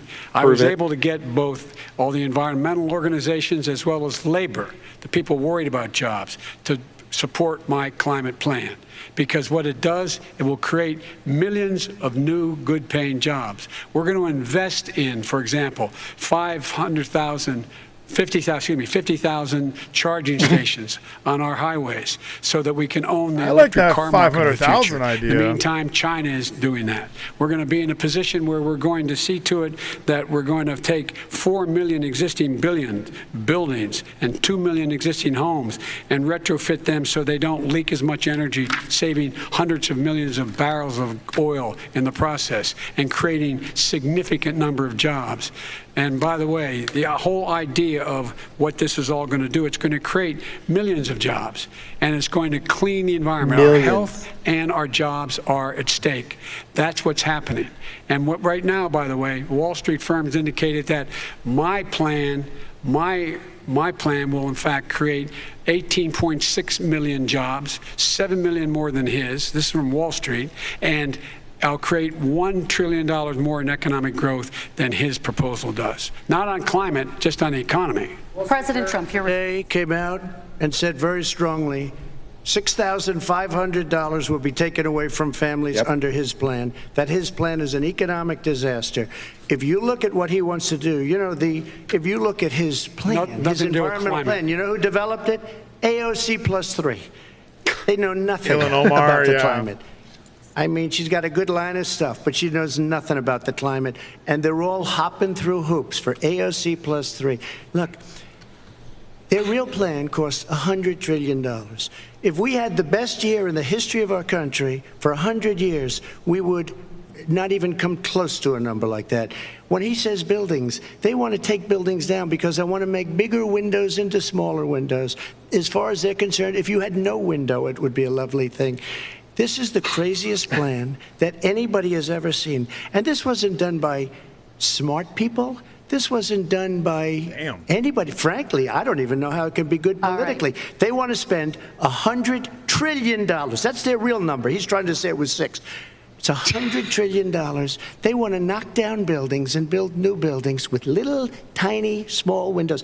I mean, and many other things. Okay. And many other things. Let me have the Vice President respond, and we're running out of time, and we have a lot more questions to get to. So let's hear from the Vice President. I have a number more questions. Former Vice President. I don't know where he comes from. I don't know where he comes up with these numbers. Queens. $100 trillion. Give me a break. This plan was, this is plans endorsed by every major environmental group and every labor group. Labor. Because they know the future lies. The future lies in us being able to breathe, and they know there are good jobs in getting us there. And by the way, the fastest growing industry in America is the electric, solar energy and wind. He thinks wind causes cancer, windmills. It's the fastest growing jobs, and they pay good prevailing wages, $45, $50 an hour. We can grow and we can be cleaner if we go the route I'm proposing. President Trump, please respond, and then I have some We are follow-ups. energy independent for the first time. We don't need all of these countries that we had to fight war over because we needed their energy. We are energy independent. I know more about wind than you do. It's extremely expensive, kills all the birds, it's very intermittent, it's got a lot of problems, and they happen to make the windmills in both Germany and China. And the fumes coming up, if you're a believer in carbon emission, the fumes coming up to make these massive windmills is more than anything that we're talking about with natural gas, which is very clean. One other thing. Find me a scientist said that. I love solar, but solar doesn't quite have it yet. It's not powerful yet to really run our big, beautiful factories that we need to compete with the world. So it's all a pipe dream. Why does he get to interrupt? What we'll do? We're going to have the greatest economy in the world. But if you want to kill the economy, get rid of your oil industry. You want, and what about fracking? All right, let me allow Vice President Biden to respond. I never said I oppose fracking. You said it on tape. I did show the tape. Put it on your website. I'll put it on. Put it on the website. The fact of the matter Get is on it's it. flat lying. Would you rule If you're looking for a fellow to fight him, rule out banning fracking. I'll Because fight the him. answer, we need other industries to transition to get to ultimately a complete zero emissions by 2025. What I will do with fracking over time is make sure that we can capture the emissions from the fracking, capture the emissions from gas. We can do that, and we can do that by investing money in doing it. But it's a transition to that. I have one more question in this pod, and then we have. He was against fracking. He said it. I will show that to you tomorrow. I am against fracking. Until he got the nomination, went to Pennsylvania, then he said, but you know what, Pennsylvania? He'll be against it very soon because his party is totally against it. Fracking on federal land, I said. No fracking or oil on federal land. Let me ask this final question in this section, and then I want to move on to our final section. President Trump, people of color are much more likely to live near oil refineries and chemical plants. In Texas, there are families who worry the plants near them are making them sick. Your administration has rolled back regulations on these kinds of facilities. Why should these families give you another 4 years in office? The families that we're talking about are employed heavily, and they're making a lot of money, more money than they've ever made. If you look at the kind of numbers that we produce for Hispanic, for Black, for Asian, it's 9 times greater, the percentage gain, than it was in 3 years, than it was under 8 years of the 2 of them, to put it nicely. 9 times more. Now, somebody lives, I have not heard the numbers or the statistics that you're saying, but they're making a tremendous amount of money economically. We saved it, and I saved it again a number of months ago when oil was crashing because of the pandemic. Okay. We saved it. We got, say what you want about relationship, we got Saudi Arabia, Mexico, and Russia to cut back, way back. We saved our oil industry, and now it's very vibrant again. All right. And everybody has very inexpensive gasoline. Remember Vice that. President Biden, your response, and then we're going to have a final question for both of you. My response is that those people live on what they call fence lines. He doesn't understand this. They live near chemical plants that, in fact, pollute, chemical plants and oil plants and refineries that pollute. Not I used to true. live near Not that when working I was in growing up in chemical Claymont, Delaware. Oh, yeah, you work in a And chemical all plant. the more oil refineries in Marcus Hook and the Well, write that Delaware down. River than there is any place, including I'm in bald at Houston 30, the time. but- When my mom get in the car and when there was first frost to drive me to school, turn in the windshield wiper, there'd be oil slick in the window. That's why so many people in my state were dying and That's getting 90 cancer. years ago. The fact is, those frontline communities, it doesn't matter what you're paying them, it matters how you keep them safe. What do? And you impose restrictions on the pollutions, the pollutants coming out of those fence line communities. Okay, I have one final Would question. he close It down falls- the oil industry? It falls. Would you close down the oil falls- By the way, I would transition from the oil industry, yes. Oh, I will that's a big transition. statement. It is a big statement That's a big because statement. I would stop Why would you do that? because the oil industry pollutes significantly. I see. And here's the deal. But That's you a can't big do that. statement. Well, if you let me finish the statement. Shut up, Trump. Because it has to be replaced by renewable energy. He said, "Shut up, over Biden," time. once. Over time. And I'd stop giving to the oil industry, I'd stop giving them federal subsidies. He won't give federal subsidies to the gas, excuse me, to solar and wind. Yeah. Why are we giving it to oil industry? We actually do All give it right. to solar and wind. We And have that's one maybe the final biggest question. statement in terms of business. That's the biggest statement. Okay. He's Getting out of because oil and basically what he's gas? saying is he is Mr. going to President? destroy the oil industry. Will you remember that, Texas? Will you Okay. remember that, Pennsylvania, Oklahoma? Vice President Biden, let me give you 10 seconds to respond, and then Ohio. I have to get to the final question. Vice President Biden. He takes everything out of context, but the point of That it was is, what he look, said. we have to move toward a net zero emissions. The first place to do that by the year 2035 is in energy production, by 2050 totally. All right. One Is he gonna final get question China to both to do of you. it? No, we're finished with Is this. he We going have to to get move on China to to our do it? final question. No, We have to I'm move going on to to our final rejoin Paris question. Accord and make China abide by what they agreed to. All right, That'll this cost you is $1 about trillion. leadership, gentlemen. And this first question does go to you, President Trump. Imagine this is your inauguration day. What will you Ooh, this say is fun. in your Role play? address to Americans who did not vote for you? You'll each have 1 minute, starting with you, Mr. We have to make a country totally successful as it was prior to the plague coming in from China. Now we're rebuilding it, and we're doing record numbers, 11.4 million jobs in a short period of time, etc. But I will tell you, go back. Before the plague came in, just before, I was getting calls from people that were not normally people that would call me. They wanted to get together. We had the best black unemployment numbers in the history of our country. Hispanic, women, Asian, people with diplomas, with no diplomas, MIT graduates, #1 in the class. Everybody had the best numbers. And you know what? The other side wanted to get together. They wanted to unify. Success is going to bring us together. We are on the road to success. But I'm cutting taxes, and he wants to raise everybody's taxes, and he wants to put new regulations on everything. He will kill it. If he gets in, you will have a depression, the likes of which you've never seen. Your 401ks will go to hell, and it'll be a very, very sad day for this country. All right. Vice President Biden, same question to you. What will you say during your inaugural address to Americans who did not vote for you? I will say, I'm an American president. I represent all of you, whether you voted for me or against me. And I'm going to make sure that you're represented. I'm going to give you hope. We're going to move. We're going to choose science over fiction. We're going to choose hope over fear.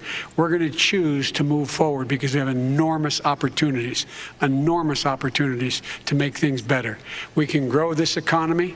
We can deal with the systemic racism. And at the same time, we can make sure that our economy is being run and moved and motivated by clean energy, creating millions of new jobs. And that's the fact. That's what we're going to do.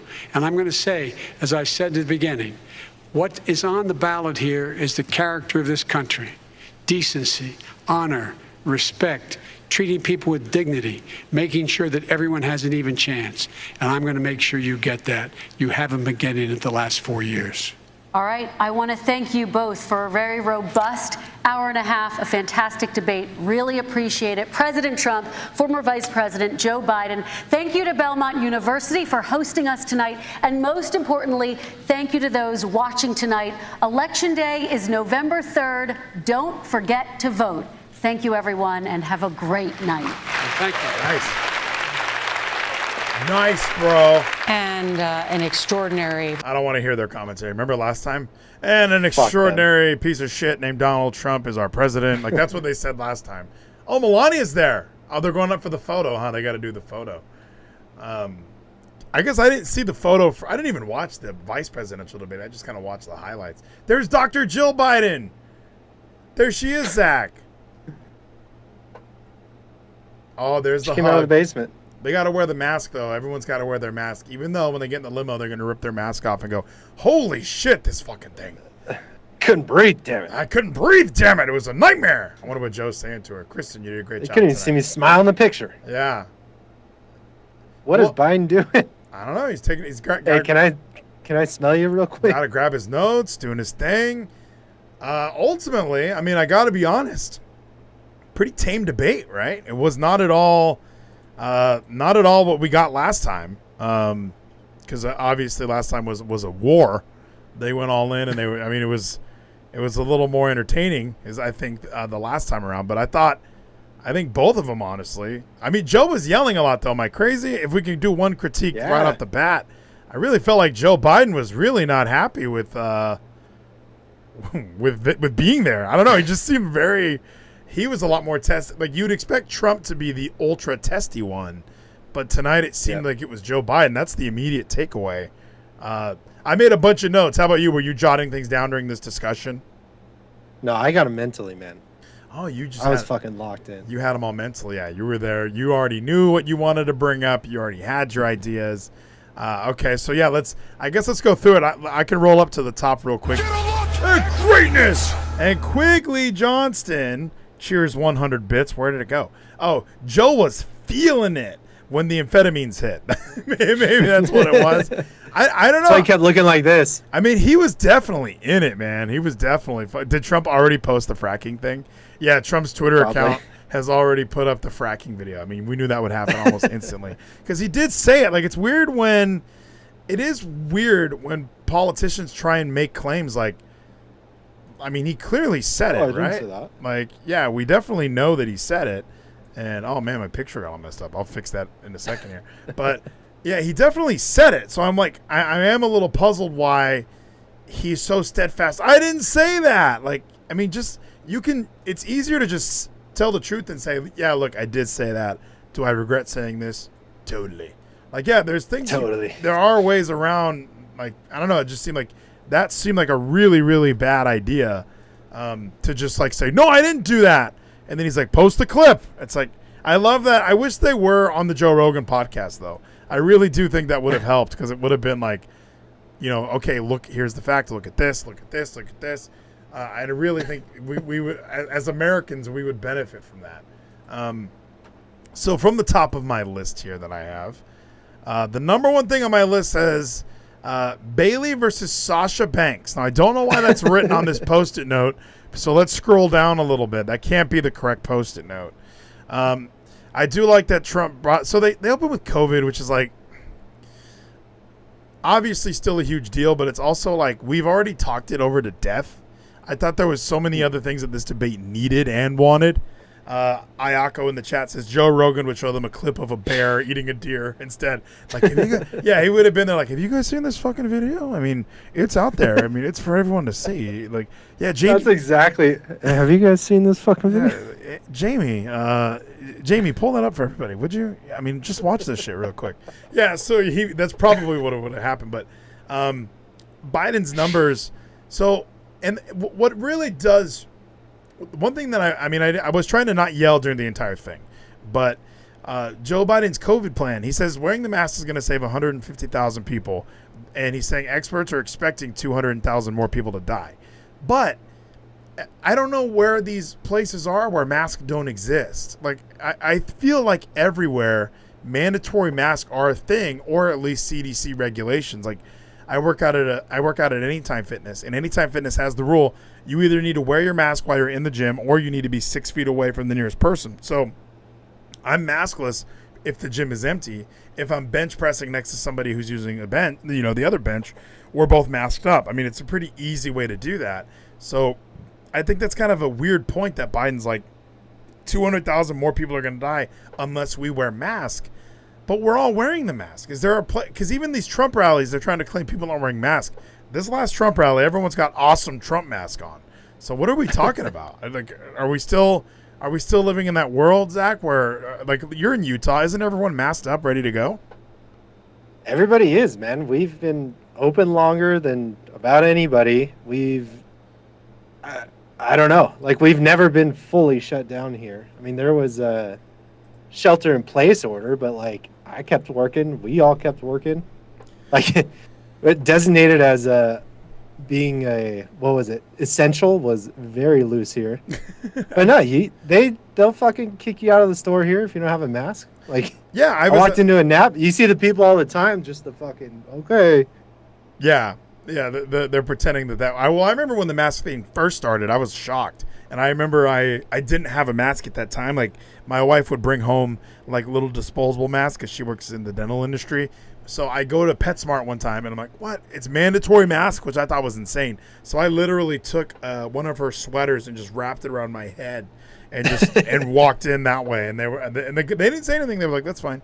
But everywhere's mandatory masks. So I think Trump is taking the precautions. And I love that, like Biden. And this is what I said on Twitter a few weeks ago about Democrats, Republicans. Republicans are like video evidence and facts, and like that's how we kind of roll, where it's like Democrats love headlines and catchphrases. And it seemed like Joe Biden was ripping catchphrases tonight, man. He was doing a good job. He was really like, it's almost like WWE when like Triple H is cutting a promo and he's saying like, and at WrestleMania, Batista, you're going down. Like, he's saying things that they know they're going to put in the promo package. And Biden was doing that a lot. Like, he was really hoping that the New York Times is going to have several headlines. Like, Trump saying, we're learning to live with the virus. And then Biden saying, you're learning to die with it. Like, he really was cutting that promo. Yeah. Which is a great headline. I mean, you got to give him credit. And then, yeah, I would shut down the virus, not the country. Like, what does that even mean? What would Joe Biden, MD, do to on the other side of Trump? I don't get it. I mean, what is his big solution to COVID then? I don't know. I pointed it out in the chat when he said it. He did not say a mask mandate. He was like, I would encourage people to wear a mask. Who the fuck is not doing that already? I feel like he didn't say a single thing we're not doing. Yeah, we're all wearing the mask. We're maintaining our social distance. We use hand sanitizer. I will admit, nobody cared who I was before the mask. I will admit I have given up on this washing my hands for 20 seconds. Like, it's a long time, guys. All right, I gotta get places.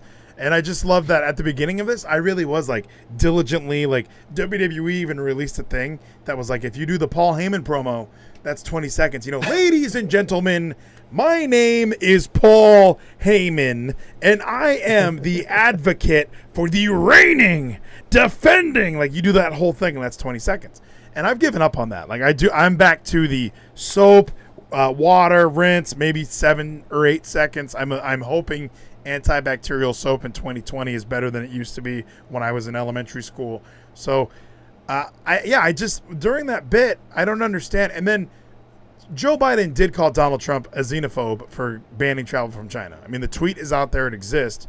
And then Joe Biden says, I was just calling him a xenophobe unrelated. Like, that was his answer tonight was, no, he is a xenophobe, but not for that. What was that about? Dude, everything he refuted is just straight lies. He's trying to gaslight people. But that's the thing is Democrats already believe that, or it doesn't matter. They're going to believe it. They're not going to go check it. Yeah, and that was shocking to me. And, I listen to several conservative platforms, and I do admit that I sometimes, I admittedly will try and listen to liberal platforms, or at least leftist platforms, whatever the proper nomenclature is. And I remember listening. I mean, this whole Hunter Biden scandal has been completely crushed by the left. There's no interest in this story at all. Like, even like just teasing it. But it's funny when, they were so steadfast that the Steele dossier was just all this evidence that Donald Trump was colluding with Russia, and then it was all refuted. But they still are like in this zone of like, nah, even though it was proven wrong, it's right. So now we have an example. Now we have an example where they're again going, no, Russian disinformation. Like everybody loves this Russia thing. Like, and even Trump tonight, Russia. Like he really was. Like, we have to do this all over again? Why are we always talking about Russia when clearly we have emails, we have evidence that Hunter Biden received $3.5 million? And then I love that Joe makes the face like, what is he talking about? Like, because his voters and his loyal fan base don't believe that story at all. They just don't believe it, even if it's been confirmed by. And then I love that he was bringing up former members of the CIA, former members of this department. It's like, dude, talk about some shit that's current, bro. Like, there's a lot of former. Have they even seen the evidence? Barry Bonds is a former baseball player, but I don't need him to start in left field for me this weekend. Like, it really is. Like, you got to bring up somebody who's still in it. But what other takeaways did you have from this? Not necessarily in order. I know Kevin's going to disagree with me, but I applaud the fucking moderator so much. She was fair, and that's played to Trump's strengths. Like, she asked Joe Biden hard questions. She asked Trump hard questions. She wasn't an asshole to him. She didn't start laughing with Biden at him. It was so much better. No, I think she did really, and I got to give it to her. I think she did really well. I mean, she has ties to the Democratic Party. So I was like, well, we got another Democrat host moderating a debate. And I love the term moderator because you should be a moderate, like somebody in the middle. And she's a left-leaning journalist. But after this, I was like, she's really calling, I love that question that she asked, and I should have wrote it down. I know that Ayako brought it in the chat, but it was like, what are you going to do about it? It was just like she looked at Biden like, why didn't you get it done? Like, there were several questions like, like where she just went kind of off script completely and was like, no, Joe, you were in office for this amount of time. It's like, and she was very good with the mute button only came into play, once? When Trump was talking, they hit the mute button at the end. Like, I was impressed by Trump being able to restrain. But it seemed like Joe Biden was doing a majority of the interrupting. Like, I know that he wasn't muted. I guess they were talking about muting them at the end of their 2 minutes. But there was plenty of times where we heard Joe Biden laughing. We heard him, kind of sighing in disbelief and flat out interrupting. Wow. I hope more people that look at Trump as this vicious debater or this asshole kind of saw this tonight and were like, kind of like, wow, maybe Biden kind of did it too last time, huh? It wasn't just Trump. Yeah. Yeah, I 1000% agree. That's what I was going off from the beginning is like Trump. So this debate versus the last debate, nobody changed sides. Nobody's opinions changed. Right. I got pissed at Trump. I mean, I still thought he won, but like, it was like, I don't know if that played to you on the, for the whole thing, but dude, he fucking dominated. Him showing restraint, him staying on topic, him listening to the moderator, but still getting that edge in every here. He's like, well, you got to let me answer it. She fucking let him answer it. Yeah. And and you know what? It helped a lot him asking her because it did make it seem like, let me respond to this. Just he was making sure that she was okay with it and going along with it. And it makes him seem, and yeah, someone was trying to say that he hasn't surrounded himself with strong women because he hates women. But I mean, we're big fans of Kayleigh McEnany. Like he's had several, Kellyanne Conway was his campaign manager. Like he's had several females surrounding him. So it's kind of a ridiculous claim to just say, oh, he hates women. It's like, no, he loves women. Clearly he loves women. Didn't you hear the Billy Bush tape? So Joe had a couple other good, we got to be able to walk and chew gum at the same time. Now, that's an awesome line that I'm going to be using for the rest of my life. Now I'm going to put that in my list of quotes. Like I have random things that I say like that where, someone's trying to do. You can't roll a piece of sugar. You can't roll a piece of shit around in sugar all day and call it a powdered donut. And I use that phrase all the time. This is a new one. Walk and chew gum at the same time is fantastic. I love it. I think that's great. We got Matty Spice put this in. He says, Trump won the debate, damn it. And the moderator was useful this time. She was. She actually went after Joe Biden just as she would go after Trump. But Joe was not muted at all was kind of one of my big takeaways. Trump calling Fauci a Democrat, I thought kind of comes off like, ooh, don't do that. Because then it kind of does, it does make it seem like anytime we disagree with Fauci, it's a political statement. When it really isn't. It's not. And Fauci, I mean, he's been wishy-washy as well with like people shouldn't wear the mask because people who wear them incorrectly constantly touch their face, they touch the mask, they touch their nose, they touch their eyes. All this touching that we're trying to avoid, the masks are making it exponentially worse. So we need to avoid wearing masks improperly. So that's one of those things that he's gone back and forth on. So that's when that, and then large crowds, we should not have any large crowds, but then you see like the Women's March, you see protest. I'll even throw in Trump rallies. You throw in all of these different gatherings, it kind of makes it seem like, well, look, we're not supposed to do it, but some people are doing it, so we're all going to do it. I mean, that's just how, I mean, to me, that's how it comes off. We can go to woke TV right now. And even Kevin in the chat does say the first debate woke up a nation, and I think everybody really did. And I'll be honest, I've told Kevin this. I mean, I left that debate list. The next day after the debate, I went and listened to Joe Jorgensen interviews. Like, I mean, I found like 2 podcasts she was on. She actually did another pre-recorded interview tonight to kind of go alongside with the debate. And yeah, last debate, I was like, I need to just hear what she says because I need to just at least see if there's another option between these 2 idiots. However, I'm leaving this debate confident in my vote. I mean, my vote was for Donald Trump. I already voted. It's very out there. I used to be one of the people who was like, don't tell anyone who you're voting for. But I think at this point in society, it's kind of obvious who we're all voting for. And I did enjoy this is low key, probably one of my favorite lines. Joe Biden bragging about $43 average donation. Yeah. That's a lot of fucking money. Now, I haven't donated any money. He's got a lot of donators there. Yeah, man. $43 per donation. Now, when you're talking about how you're for the poor people, how you're for those people that are starving, I look at those families at the dinner table who don't have enough. First of all, your loved one's dead, and also you're wondering how you're going to pay your next month's rent and how you're going to put food on the table there. And now you're getting $43 donations. It's almost like the rich celebrities and all the other rich people are really in on what you're doing here, Joe. So, just another interesting little, like, who's really paying for this guy? And he's so right. I think someone else said it in the chat. Hillary Clinton put a $500 million campaign together to lose to Trump in 2016. I mean, holy shit. Ayako says that she donated and it wasn't $43. She donated to the other guy. And yeah, I've never donated. Now my aunt has donated, and when she told me, I was like, why are you donating money to these rich fucking people who don't need our help? Like, if anything, I mean, these presidents who are with their fundraisers and all this shit, I mean, to me, that's just, it just reeks of corruption that people can pay this shit. It's almost like when I see commercials here in Dallas and they're like, the Dallas Morning News backs this candidate. It's like, that doesn't make me like the candidate. That the local news, local news wants this guy to be my governor or my mayor or my district selectman. Why? Like, why would I want that? It was fascinating. And then, $3.5 million.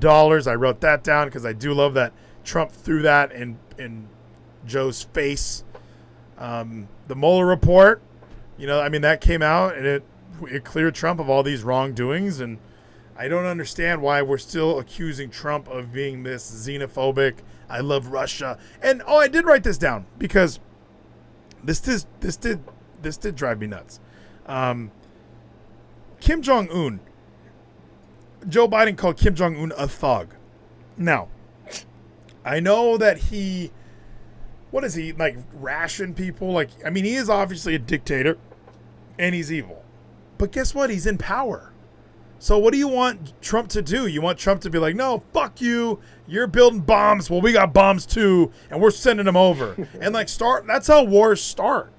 It's fascinating. And there was a news article that said, wasn't North Korea going to invade Thailand or shit? What not? Don't do this to me, Zach. Taiwan. Wasn't Taiwan or something going to invade North Korea? Like, there was a brink of war happening like last week, and there's been no There's been nothing since then. And yeah, in the chat, Joe Biden called Kim Jong-un Hitler. And it's like, geez, like, even if you think this guy is Hitler, do you just go kill him immediately? Is that what your plan is? Is that your foreign plan? Hey, we don't like you. We're going to go kill you with no evidence, like just because we want to. We know you're a bad guy. We're going to go kill you. Is that just what we do to other countries now? Is that our foreign policy? Let's just go murder people we don't like. Let's go get them out of power. We'll do what happened in Egypt where we overthrew their leader and then they had fucking wars for decades. What are we supposed to do? I thought this was the party of getting rid of colonization out of our culture. You know what? That's a good point. Well, and I'm surprised that, and Joe Biden did, first of all, he does, I love when he says, you're not running against Bernie Sanders, you're running against Joe Biden. And he called out Barack Obama. I hope that's a headline that kind of spreads. And I know that a lot of this stuff, it won't. A lot of this stuff is off the cuff. Okay, and Joe Biden off the cuff. I mean, honestly, voting Joe Biden versus Donald Trump off the cuff is a little, pick your poison, I guess. I think. Shit though. I mean, day to day they're fucking off the cuff. That's True. what you're voting for, man. True. You're not voting. They're not standing up giving speeches they wrote down all fucking day. They're making decisions. Well, and Trump was very correct to call out Joe Biden on immigration reform. And who built the cages, Joe? Yeah. Who did it? Who built the cages, Joe? No, there was no way. It's who built the cages, Joe? He didn't answer that. And then, Obama failed on immigration reform. And Joe even says, I wasn't the president, I was the vice president. So was that him saying my president at the time didn't see things the way that I see them? And if I'm president, I will be able to get, things done that Barack Obama would not get done. Is that what he's trying to say with that? Like, nobody's going to report that tomorrow, but I just think as somebody who, I admitted several times I actually liked Obama for several reasons. Of course, the terrorist attack in San Bernardino completely flipped me on Barack Obama, and I was like, fuck this guy. I mean, I don't even know all the things that happened in Syria and Libya and all these other countries. I'm just referring mainly to what I saw as a 24-year-old or whatever. I was like, Barack's great. Comes out, gives kick-ass speeches. He's funny. I like him. And now you kind of get into like who he was as a president. And yeah, he could get immigration reform done, but Joe Biden can. What is this about, Zach? That's exactly how I took it. Was like, oh, fucking burn. Yeah. So if you were president, you would have got it done. Yikes. Like, why even, and I know it's off the cuff, but why even say that? Why even go down that route? I think because he was getting tired. Dude, he started stumbling and mumbling and fucking saying 500,000 instead of 50,000. That part was weird. Yeah, because then it was like, I think I even made a comment during the stream when he was saying, we're going to have 50,000 carports. I'm like, well, hold on. Let's get more. Let's go for 500,000. Why not, buddy? And I will say, if we can give, so I would like to point this out. Every commercial that I've been watching has talked about how Donald Trump is going to get rid of health care for pre-existing conditions. And every single fucking commercial, every person running for Congress in Texas has said that Donald Trump and the Republican Party is going to get rid of health care for pre-existing conditions. That was refuted tonight by Donald Trump. The legislature, I don't know. I mean, I'm not going to go through all the legislature.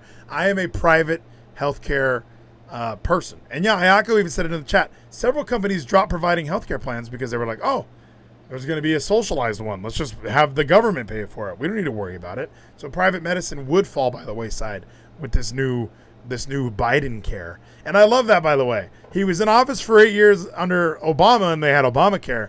And now that we know that Biden secretly didn't like anything Trump did, or anything Obama did, now we can have Biden care. It sounds better to me. I don't know.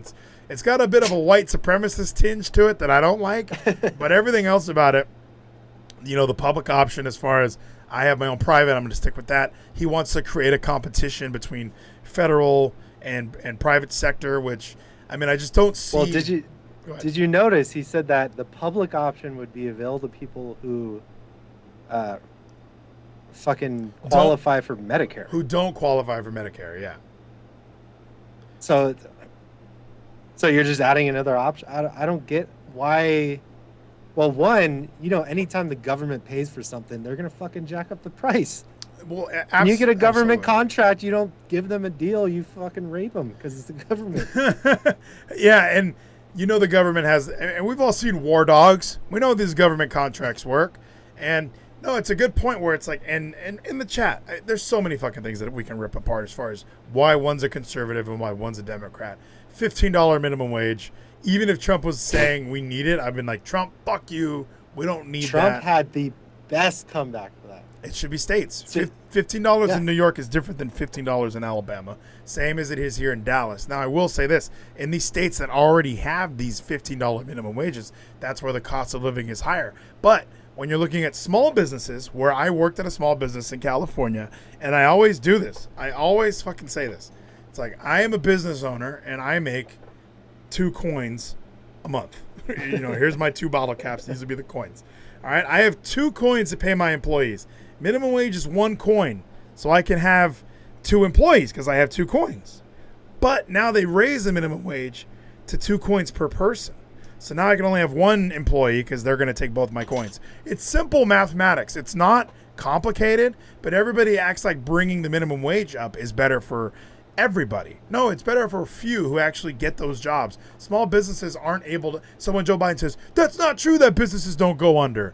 You know what? He's right. It's just me as a small business owner, you have to work 13, 14-hour days because you can't afford to hire employees. So that's where the small businesses suffer from a higher minimum wage. It's simple mathematics. I wish I had a chalkboard.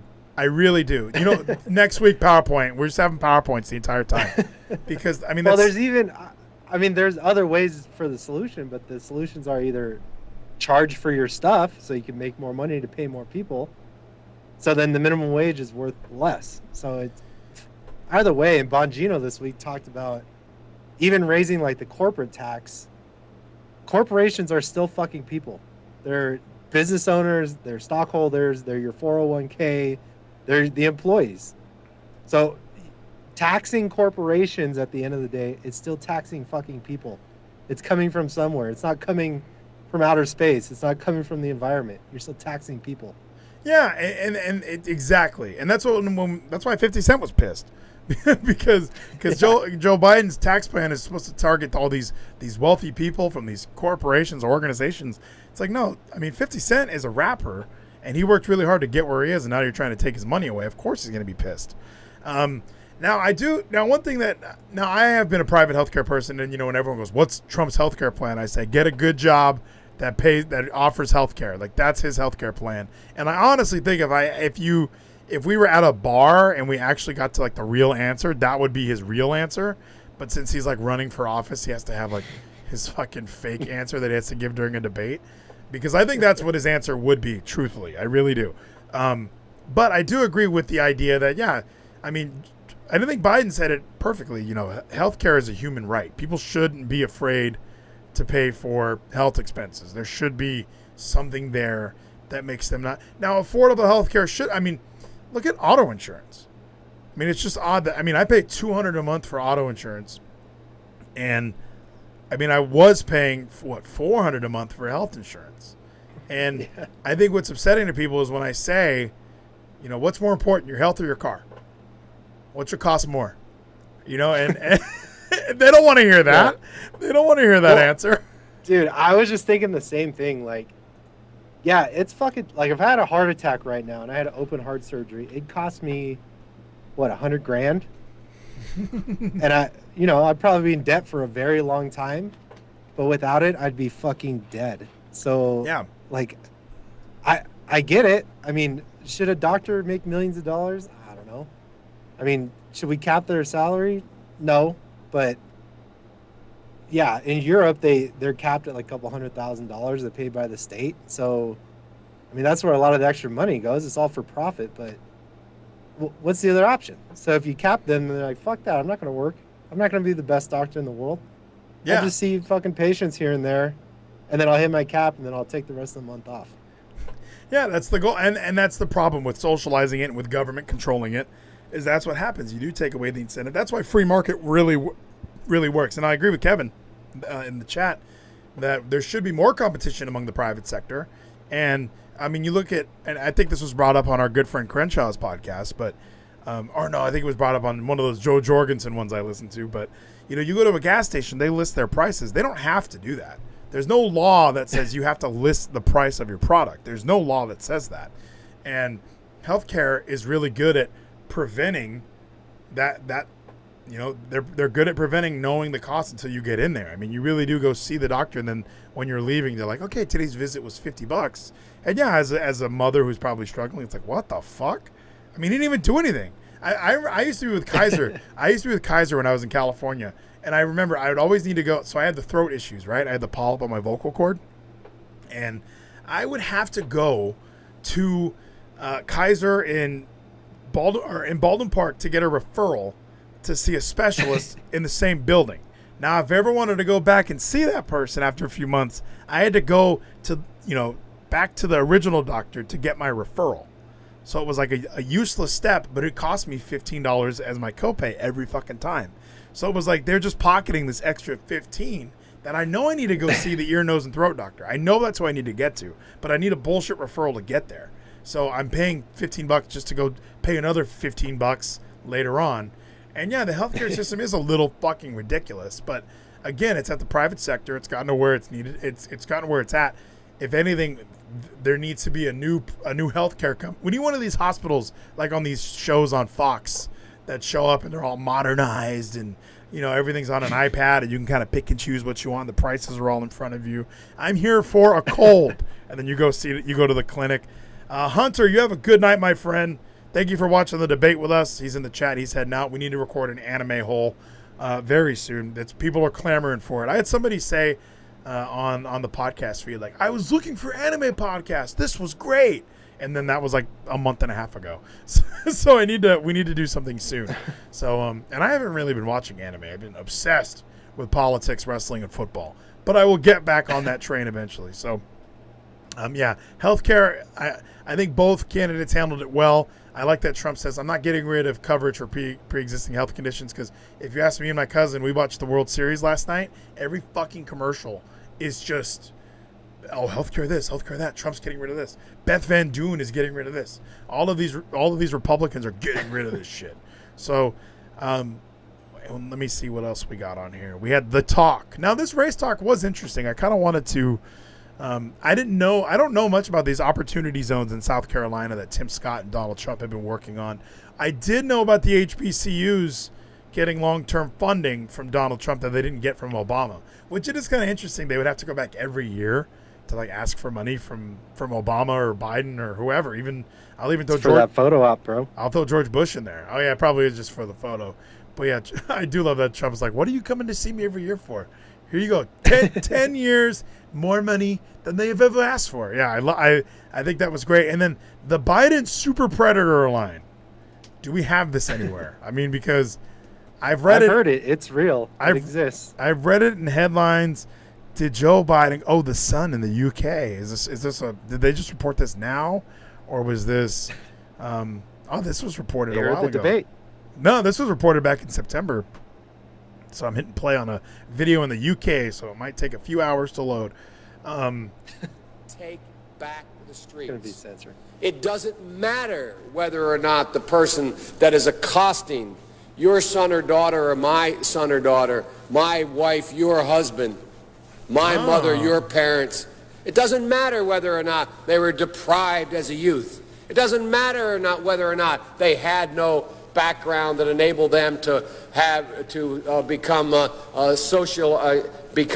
socialized into the fabric of society. It doesn't matter whether or not they're the victims of society.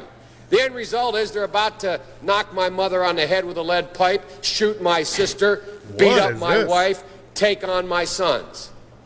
So I don't want to ask what made them do this. They must be taken off the street. That's number one. There's a consensus on that. That was number one? That was a big one. Unless we do something about that cadre of young people, tens of thousands of them, born out of wedlock, without parents, without supervision, without any structure, without any conscience developing, because they literally, I yield myself 3 more minutes, because they literally have how that not works? been socialized. They literally have not had an opportunity. We should focus on them now. If we don't, they will, or a portion of them will, become the predators 15 years from now. And Madam President, we have predators on our streets that society has, in fact, in part because of its neglect, created. Again, it does not mean because we created them that we somehow forgive them or do not take them out of society to protect my family and yours from them. They are beyond the pale, many of those people. Beyond the pale. And it's a sad commentary on society. We have no choice but to take them out of society. And the truth is, we don't very well know how to rehabilitate them at that point. That's the sad truth. I'm the guy that said, rehabilitation, when it occurs, we don't understand it and notice it. And even when we notice it and we know it occurs, we don't know why. Thank you, So you cannot make rehabilitation a condition for release. That's why in our system, there's the federal system, you serve 85% of your time. It's a shame, but we don't know how to rehabilitate. But there is a consensus, and I will cease. A, we must make the streets safer. I don't care why someone is a malfactor in society. I don't care why. He doesn't care about the someone systemic is problem. Antisocial. I don't care why they've become a sociopath. We have an obligation to cordon them off. Sounds like Law and Order. Society. Yeah, Try to help them. Try to change their behavior. That's why we do in this bill. We have drug treatment and we have other treatments to try to deal with it. But they are in jail. Away from my mother, your husband, our families. But we would be being Sounds racist. absolutely stupid. Got a lot of Hitler movements going on. If we didn't recognize the condition that nurtured those folks still exist. And we must deal with that. Interesting. So he does call them predators. I guess the term super predator wasn't used during that. But He said super predator at some point. I don't think that was I mean, I just heard predator there. I mean, that was pretty vulgar, and he was talking about, I don't care why they're fucked up. I mean, he's not talking about the systemic problems that exist in Black America. I mean, he does seem kind of, I mean, he seems really motivated to get more people off the streets and in jail, which is almost the complete opposite of what Democrats are now. You know, it's a lot more, you know, we need to get people out of jail. I mean, Colin Kaepernick wants to get rid of prisons. So that exists. I was a little, so the talk was brought up, yeah, and black people can be targeted based on the color of their skin. And yeah, just the history of voting. Joe voted for segregated busing, as his vice presidential nominee brought up. And this was brought up in one of those videos that people love to share about how systemic racism is a thing and how white privilege is a thing, where like black business owners could not get a business loan in like the early 1950s. So like now the families are not as well off as the white families who were able to get business loans. If you're black, you can get a business loan now. I don't know. I don't know why that's a surprise to some people.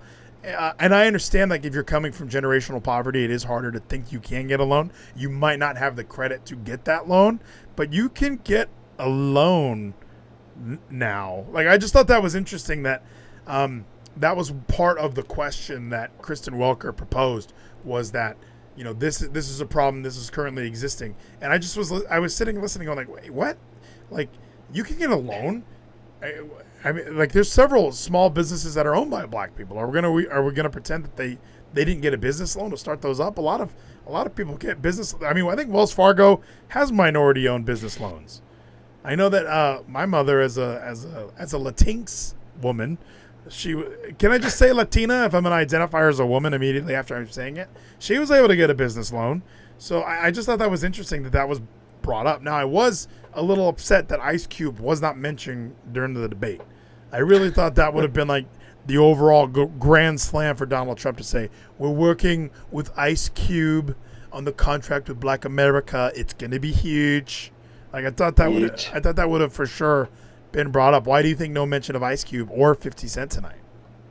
Well, just as you were saying that, if I was Trump, I would have said, well, Joe, you're previously quoted saying, if I don't vote for you, I'm not black. So is 50 Cent and Ice Cube not black? Yeah, they're not black anymore. And then just long pause. And just wait. Yeah, well, I love that answer. We had a Republican Senate or whatever. Like, when Joe tried to... Blame every fucking buddy else. Obama, Yeah. the Senate, The Senate. the House. And So for the- the last 90 years, we and- couldn't get on the same page. And I love Donald Trump with the "I ran because of you," like looking right at Joe Biden and letting him know I ran for president because of you. You created a monster, Joe. This was your fault. Nobody should be mad at Donald Trump for this. They should be mad at Joe Biden and Barack Obama for what happened. And I did enjoy Pigs in a Blanket, Fry 'em Like Bacon. That was his first exposure to Black Lives Matter. And that's what I think a lot of Black Lives Matter people don't understand.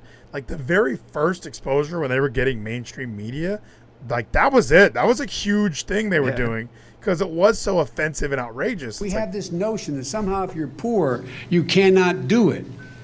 Poor kids are just as bright and just as talented as white kids. yeah, see? He's even saying now that white kids aren't the only ones getting the loans. There's plenty of capable poor kids that can get it done. There's no and there's no poor white kids in the world. No, there's not a single one, which drives me nuts. There's so many people of all races living in poverty, but for some reason it really has been like, ignore the masses, ignore all the whites that are living in poverty too. Ignore the 151,000 homeless people in Los Angeles. PragerU had a great... Go ahead. None of them are white. That's true. None of those homeless people are white. And COVID, I think I brought this up right before we started streaming. Why has COVID not attacked the homeless people? Shouldn't there be no homeless people in California at this point? Like, Well, yeah, I mean, because it's spiking so bad. It's burning through the community. I just feel like if there was an entire community of people that were, if a pandemic swept the nation and there were a bunch of people who lived outside with no medicine or running water, weren't they going to be the ones to just get hit the most? Like, I thought that was self-evident. I had no idea that that they were just immune to it. I guess being outside all the time really is all it takes. Yeah, have you seen a homeless person wearing a mask? Never. I mean, Like, it's getting cold here, so they're starting to. But I'm trying to find this PragerU post because it was like, it summed up everything. I feel like they were listening to me on Tuesday night when I was ripping into California because they did the exact post that, I mean, I pretty much said the exact thing that they said. Everybody's leaving California and it's because of this reason and this reason and this reason, but people call California the progressive one, like they're the ones making progress. And I should have took a fucking screenshot, and I didn't. Luckily, oh, by the way, I did that game that the Hodge twins do. I checked The Rock's Twitter. He doesn't follow Donald Trump, so he probably is kind of serious, unless his social media team was like, no. Yeah, California has the highest state income tax rate in the country, yet it leads the nation in homelessness and can't even keep its electricity running through the summer. This is the result of decades under progressive control. I mean, it's going to be... It doesn't look good on this screen when I do it this way. I'll have to pull it up. But, yeah, I just thought it was fascinating because it's exactly what I talked about. And that's how I feel. And then King Benny in the YouTube chat, he says, why did I tell people to ban me? So he got banned on his own accord, huh? Interesting choice, King Benny, but hold it down on YouTube everywhere. Over there. You are my YouTube moderator. Thank you so much. Keep that chat popping. All right. Anyone hops in, you greet them. You let them know what this is about. You give them a red pill and you tell them to shut up. And then the last notes I made. Well, I did make the wind and solar comment because I wrote that down. And I also wrote down this. Scientists have predicted our demise within the next, 8 years, he said? I mean, scientists have been predicting our demise for 30 years about how bad the environment is. You know, like, and they're saying, like, in 10 years, we're going to be dead. Like, scientists are constantly predicting this. Science is constantly being proven wrong. I've done this before with Kevin. We've talked about what a hypothesis is, and the scientific method, a main portion of it is being wrong. What, Isaac Newton died drinking mercury? Because an apple fell on his head, and he was like, I'm smart, gravity. Like a lot of people do some dumb shit, And science is proven wrong. They used to think Earth was the center of the universe. That was proven wrong. Like science, And the theory of evolution. yeah, evolution. Why, if we came from fish and monkeys, why are there still fish and monkeys? And how come we don't Bro, watch? you got to go down the rabbit hole off air. Look up the problems with carbon dating. It fucking blew my mind. I don't even believe in dinosaurs, really. I know that's like, what? And I guess as a Christian, we're not supposed to believe in dinosaurs anyway, which I didn't know. But I just was like, it's so easy to put bones in the fucking ground. And who knows? Like, when you go into a museum and see a T-Rex, it's like, someone could have just put that shit together. You don't know. That could be fake. It could have been made in, like, the 1700s. They're like, guess what we're doing, guys? We're building a dinosaur. They could. Who fuck knows? I like to look at a history book from, like, the 1300s. And they're like, oh, yeah, well, of course, billions of years ago, dinosaurs were here. We all know it's fake. All right, now that I've lost all of your confidence in me. Yeah, wind and solar are great, but yeah, you and I are from California. I mean, you work for a chemical company, so that probably has nothing to do with what I'm about to talk about. Wind energy, we do look at all these wind turbines. Now, you and I have made the drive to Cabazon. We can say it. We've been to Morongo a plethora of times. And there's so many wind turbines. Now it is windy in the desert, but how many times do you drive through that whole area where, I mean, what, hundreds of wind turbines and like 2 of them are spinning? Like, they take up a lot of room. And yeah, I didn't even realize, Trump's right. They're made in Germany or China. They're not produced in Pittsburgh. Like, and King Benny in the YouTube chat says that he's a Christian and he thinks dinosaurs aren't out there. I am a Christian and I think dinosaurs aren't out there. Interesting. I don't know if he meant to put it that way, but that's what he wrote, and I'm going to let him have it. I mean, so why does everyone want to move to this wind energy? It clearly takes up a bunch of space, and it isn't as effective as everybody says. Because it's not their space, first of all. I don't know. It was Crenshaw, one of his episodes finally got me on nuclear, like, oh yeah, me too, yeah. Period. Like, unless there's some dramatic development in batteries, wind and solar will never be the solution. It doesn't blow all the time. It's not sunny 24 hours a fucking day. And like Trump said, sure, I can power my house on solar, but I can't power a fucking 3-phase 480 volt plant. Like, you can't generate that much power from fucking solar. Well, and hearing Biden wanting to move away from natural gases altogether. I mean, he wants to get rid of the oil industry. And I didn't know that going into this debate. So that, like Trump was trying to point out, this is a huge bombshell. We are moving away. We are moving away from oil, which is like, whoa, like that's a huge, you're telling me that we are getting rid of like cars? Like, is that planes? Yeah. Trains? What's the other option? I mean, coal. Automobiles? Go back to coal. Like, I don't understand. Steam engines? What is this about? And yeah, Hero of Sin in the chat, nuclear is the answer. I think we all agree nuclear is the way to go. But it was just, it was fascinating. A piece of nuclear fuel. Let me bring you up. This big is more than twice as much as you need to power the rest of your life. Ayako says nuclear is scary and we should ban it, just like we're banning the nuclear family, and kids should be raised by the village. King Benny says electric cars, I guess. And yeah, he's right. What do you call a gas pedal in an electric car? The go pedal. The go pad, right? That's what I used to call it. The go pad, huh? So yeah, I mean, a lot of interesting things. And yeah, you work at a plant. Do people who live around your plant die very frequently or what?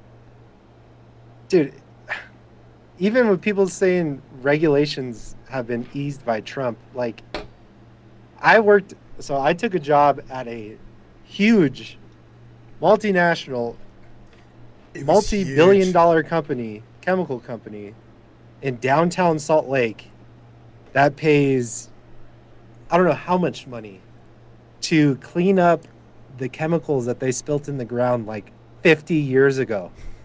They have a system. I didn't even know this was a thing. It's called a remediation system where they have PVC pipes through the whole ground, underneath the building, underneath everything. And it's just a vacuum. And it sucks all the fumes from the chemicals that they dumped into the ground into this giant system and filters it all out and then puts clean air out. That's today. That's Trump's America. Still doing that. That didn't stop. We didn't just dump chemicals down the drain. As soon as Trump eased on regulations, they were like, "Oh no, fuck the chemicals, man. Let them burn." Dude, people don't know that. Like in the sewers, if I dump a bad chemical down the drain and it hits the water treatment plant, they have sensors and they'll track it all the way back to your building. Good God. And then you're fucked. Yeah. I've been in places where they're like, "Yeah, we're gonna come in and pour concrete into your drain so you can never use it again. You'll be shut down." That's what they were saying they were going to do? Yeah. Dude, that's not cool. It ended up they were testing wrong and we were totally fine.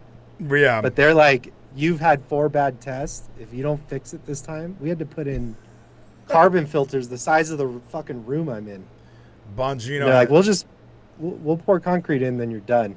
Bongino has a great tweet already about the debate tonight. Let me bring it up real quick because it's so good.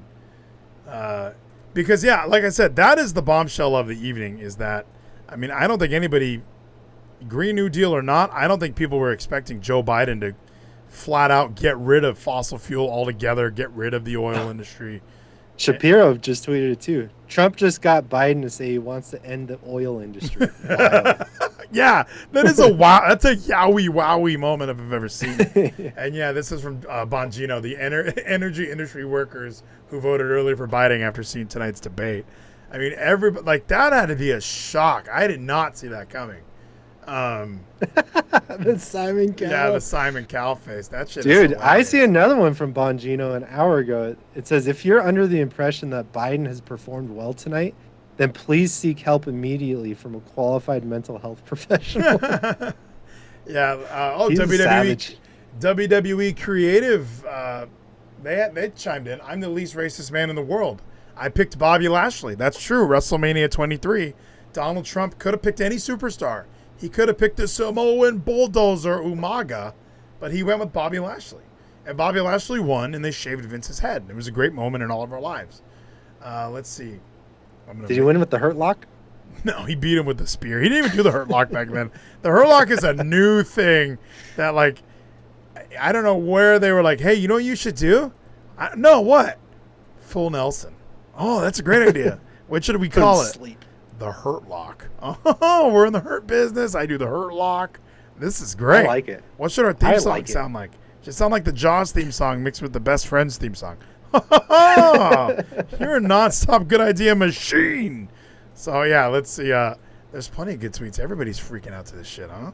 People are really losing their minds. Biden or me too. You can't advocate for both. Because Alyssa Milano says America or Trump, you can't love both. Hashtag Biden won. Interesting. Johnny Gargano stepped on my Jordans at the gym this morning and didn't apologize. He's truly a monster. Old Joe checked his watch a lot. For those who don't have an Apple Watch, please know that you can set it to send texts automatically out till they appear on the watch. I mean, it could be. Someone could have been texting him. Who fucking knows? I mean, all of his answers could have been piped to him. But I don't even think that matters. Here's huge news. House Speaker Nancy Pelosi has joined the Dark Order. This is big. She joined Dark Order. Good for her. She's going to be way more successful now. Because, I mean, everybody becomes immediately successful when they join Dark Order. Let's see. The worst and most egregious hit was the unflagged late one that twisted Jackson's leg. That's Rich Eisen, who's super liberal now. But I'm glad this is about football and not the debate. Seems like a lot of my feed is wrestling now. I have followed a lot of political people because I was getting sick of it. Damn it. So, yeah, Trump crushed it. I don't think there's any disputing that. Retweeted a photo from Brett Weinstein. Whatever, we don't need to get into Weinstein shit. I know it's not Harvey Weinstein, but I just don't even want to go down that road. So before we go, I guess just final thoughts. I don't know. Is there any way to say, like, Joe Biden came across really nice in the healthcare segment. And if we're talking 6 topics, that's one that I think he won. Like this, he won. So what do we do the score? 5-1? What? I think was there 5 topics or 6? It was 6. They said there was 6, but I felt like they talked for 3 hours. And it was 6-0 because Trump fucking eviscerated. But I us. do think I just can't imagine anyone left that debate. Other than Alyssa Milano, obviously, I just can't imagine anybody watching that thinking that Trump came off bad. I thought he came off great, but and I'm a guy who admittedly after the last debate with Donald Trump was like, I don't know if I can do this again. I don't know if I can pretend to be this excited or this happy, but I don't know. It was kind of epic. It was kind of awesome. Are you playing Among Us when we hang it up tonight? We are, bro. Okay, good. Well, then I can pass it off to you as soon as we are done here. And then Dakota Poland wants to join Dark Order. I mean, that's a good option. There's always the option to join Dark Order. I do have a story if you want. Is your OBS work? Like, you can go live as we're still talking, right? No, it'll cut my camera. Okay. So I do have to hop off. All right, if you hop off. I appreciate it, bro. Yeah. I will do the rock story. Just hop in my Twitch. I'm sure once you go live, I'll see it. So, yeah, that'll be fine. So, yeah, go live when you're ready. I will cover a story about our good friend. I got 3 stories. So, I got 2 stories, really, because we already talked about the money laundering for the FBI that Hunter Biden's laptop is proof of. I don't know much about this pedophilia, though, before you go. Do you know about this pedophilia on the Hunter Biden laptop people are talking about? Yeah, it was released today. There is underage porn on the laptop. It's no longer... It started with... They sent somebody in the FBI that worked in that division for 5 years, so they suspected it. Mm-hmm. But now somebody has come out and said, no, there is underage child porn. And Bongino said there's even more details that aren't confirmed that he's heard from people that work at the FBI. And he was like, it's much worse than that. All right, I got to listen to this Bongino tomorrow while I'm driving. I'm working tomorrow, so I'll be able to listen to some stuff. So, all righty. Well, then, yeah, you go ahead and hop off. I will wrap this up. I'll give you a few minutes and when you're ready. But, yeah, thanks for joining me tonight, man. I think we did a great job. I think Kevin would say this was better than the last one. Well, Kevin just fucking tore my ass up saying I don't know what I'm talking about. So I don't know about that. He says that one night when you speak your mind once in a while. It's okay. Child pornography is bad. Don't listen to him. So, all righty. That is Zach Gizak. Thank you so much for joining me. Stay tuned to his Twitch channel for Among Us, where he is going to be playing with several members of the TWFS universe. So just look, there's 2 of me on the screen. How did I make that happen? So before we go, I do have some things that I want to touch on, because how do we not talk about Dwayne "The Rock" Johnson? Wow. Yowie wowie. Dwayne "The Rock" Johnson. Let me do this real quick. That looks better. Dwayne "The Rock" Johnson was popped for some weird drug. This was brought up in the Discord earlier today. Now I had that same thing that happened to Gizak, where I went to like Stephanie's workout thing. So he's taken some supplement that a lot of people in Hollywood take to look yoked. And apparently Hollywood is cracking down on people that take this drug. And let me pull this up because, yeah, it's stars who should run for president, stars who have endorsed Biden. Don't tell me the story's gone, because this was a big story for me because I thought The Rock was leaving us again. Because Dwayne Johnson apparently, let me read it from my phone because that's where I pulled it from originally. Maybe it was fake news. Must have been fake news because I don't see that story anymore. Fuck! That's very upsetting. Dwayne "The Rock" Johnson, yeah, apparently they were saying that he was trying to leave Hollywood because he got popped for some supplement, but it doesn't seem to be true, so I'm not even going to run with it. There was a Fox News, it must have been fake. It had a Fox News logo on it, but I don't see it anymore, so we are moving on. Stars who have endorsed Biden. So, yeah, that was a fun game I was playing, and I'd like to encourage everyone to play this game with me. Is if you're, like, wondering who a celebrity, like, supports and you haven't heard...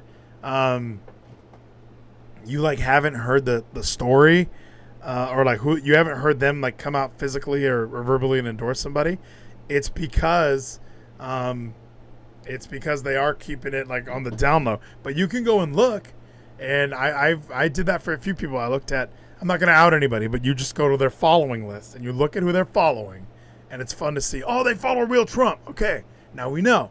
It's like, oh, they follow real Trump. Now we know. Oh, they follow Charlie Kirk. Now we know. They follow Candace Owens. Now they know. Is Aaron Rodgers. And then, yeah, Ayako, good point. No relevant celeb can endorse Trump. It really, you really have to watch what you say as a celebrity. You're not allowed to endorse Trump. You were supposed to be on the side of the liberals. For some reason, it's like, I feel like if I was a rich-ass celebrity, I'd be like, no, don't tax me more. But they all live in California, and I'm sure they're all expected. I'm sure that the Democratic Party does something to make sure that industry is on their side. So, but I wish we had that story. But yeah, we got the Giants and Eagles. They're playing football right now. They're going at it. I'll fight them. So it looks like we had some more COVID. The entire Raiders offensive line has tested positive for coronavirus, which is like astonishing. I can't believe, wow, this game's a barn burner. We got to watch the end of this game. Why did nobody tell me this game was hot? Let's log into my Hulu real quick. Let's bring up the display cam one more time. Oh, I got to log in again. You already know my stuff. Come on, man. Hollywood has communist roots going back 100 years. Could be, my friends. Start watching. Share my location. Let's do it. Let's get some Hulu. There's 20 seconds in a football game, and this shit's taking forever to load, and I thought it would be quick. Really thought it would be quick. Now it's saying I won't even do it. 7:20p. So, yeah, my fantasy football teams are looking good this week. I guess I'm not super affected by the COVID in regards to yeah, Tim Allen. Tim Allen is definitely a Trumper. I mean, there's no doubting that. I mean, we all seen we've all watched every episode of Last Man Standing, where I was shocked that they had a show that was like against Barack Obama as much as that show was. I enjoyed that show. I can't imagine many people took it seriously enough to like, oh my god, 70 plus. Oh, the game's over. And that third sack of the ball game for this Philadelphia we missed defense it. Forces the turnover. Is that our friend Joe Buck? So the Eagles move into first place with an impressive 2-4-1 record. Good for them. They got a victory over the New York Giants. Danny Dimes not looking good, my friends. 1-5 record. Apparently this play, though, looks pretty outstanding. So Hulu Sports, that's what I got. I'm on Hulu Sports. It just didn't work there. So I have not watched Big Brother yet. Obviously, I came out here early to do the debate. I'm probably going to minimize all my chat windows now because I don't need you fucking guys ruining that for me. CP is not Call of Duty points. That's true, Kevin. Are we getting Call of Duty? Is that the game that we're all interested in? Is this new COD that's about to pop out? Everybody's talking about the new Call of Duty. Tyler Spida was playing it. I think we need to get it done. I'm still working on this gear. Oh, I had a guy play tonight who only got 4 points. Who was it? Oh, Josh Elliott, my kicker. The kicker only put up 4 points? This is embarrassing. It's not what I wanted at all. Yeah, Big Brother is basically over. We're at the very, very end. I don't know who gets evicted, so don't frickin' tell me. I'm pretty sure it's Christmas, and we all know it. She was like alone in that house, and Enzo even let it slip about, oh well, is this the best Final Three you've ever been to? And she's like, Final Four. This is still the Final Four. This is the Final Four. So yeah, unfortunately, it looks like Christmas is going to be the one going home. I haven't seen it. So, yeah, we have to see it. And, yeah, Kevin says he'll play Call of Duty. Maybe we'll all get on this Call of Duty. I'll turn in some equipment to be able to get it. It's expensive, bros.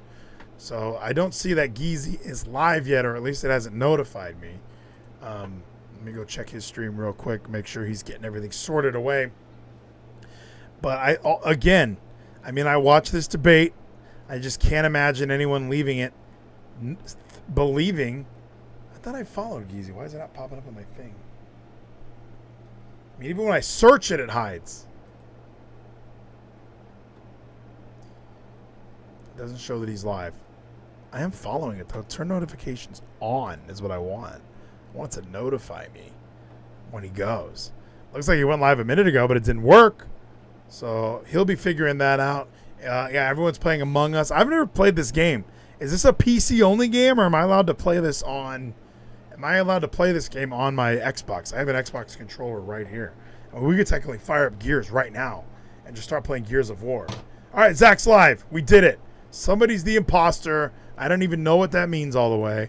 So let's go ahead and get the raid going. And yeah, I think the debate will flip voters after that bombshell that Biden dropped. I mean, he's really trying to change. He's been in office for 47 years. He was vice president for 8. Nothing got done that they brought up tonight. Immigration reform, energy reform, the job creation, all this stuff, foreign affairs, all this stuff that he brought up, it could have been done. And yeah, Kevin with the overall, Kevin, look at the rallies and look at the Instagram followers. That's where I'm going.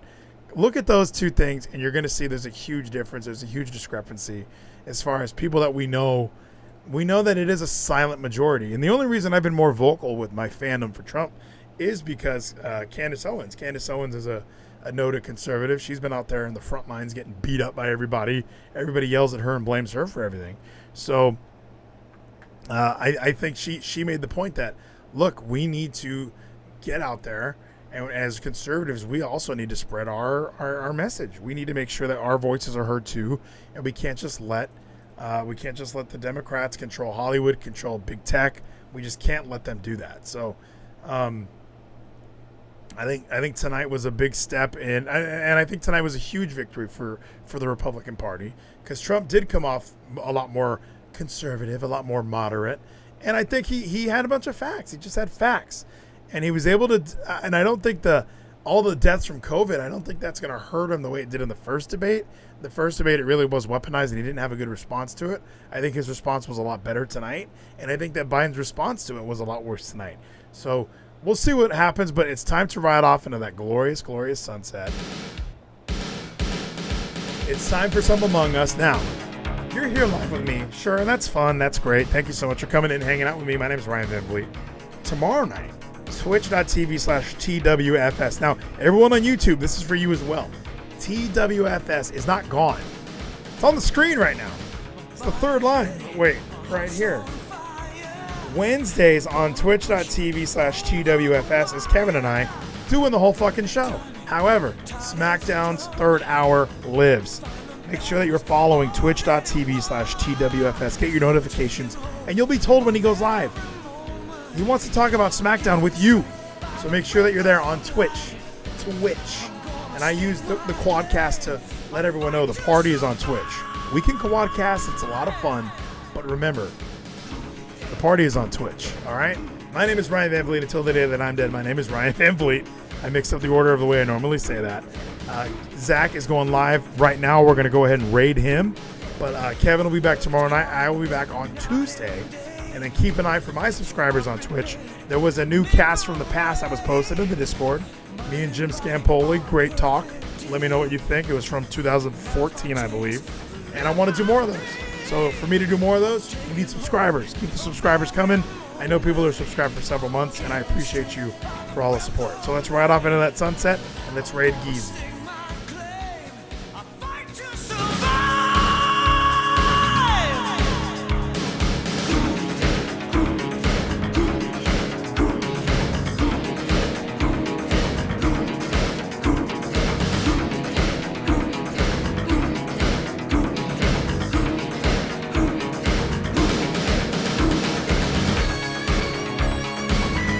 Hero of Sin, what happened to TWFS?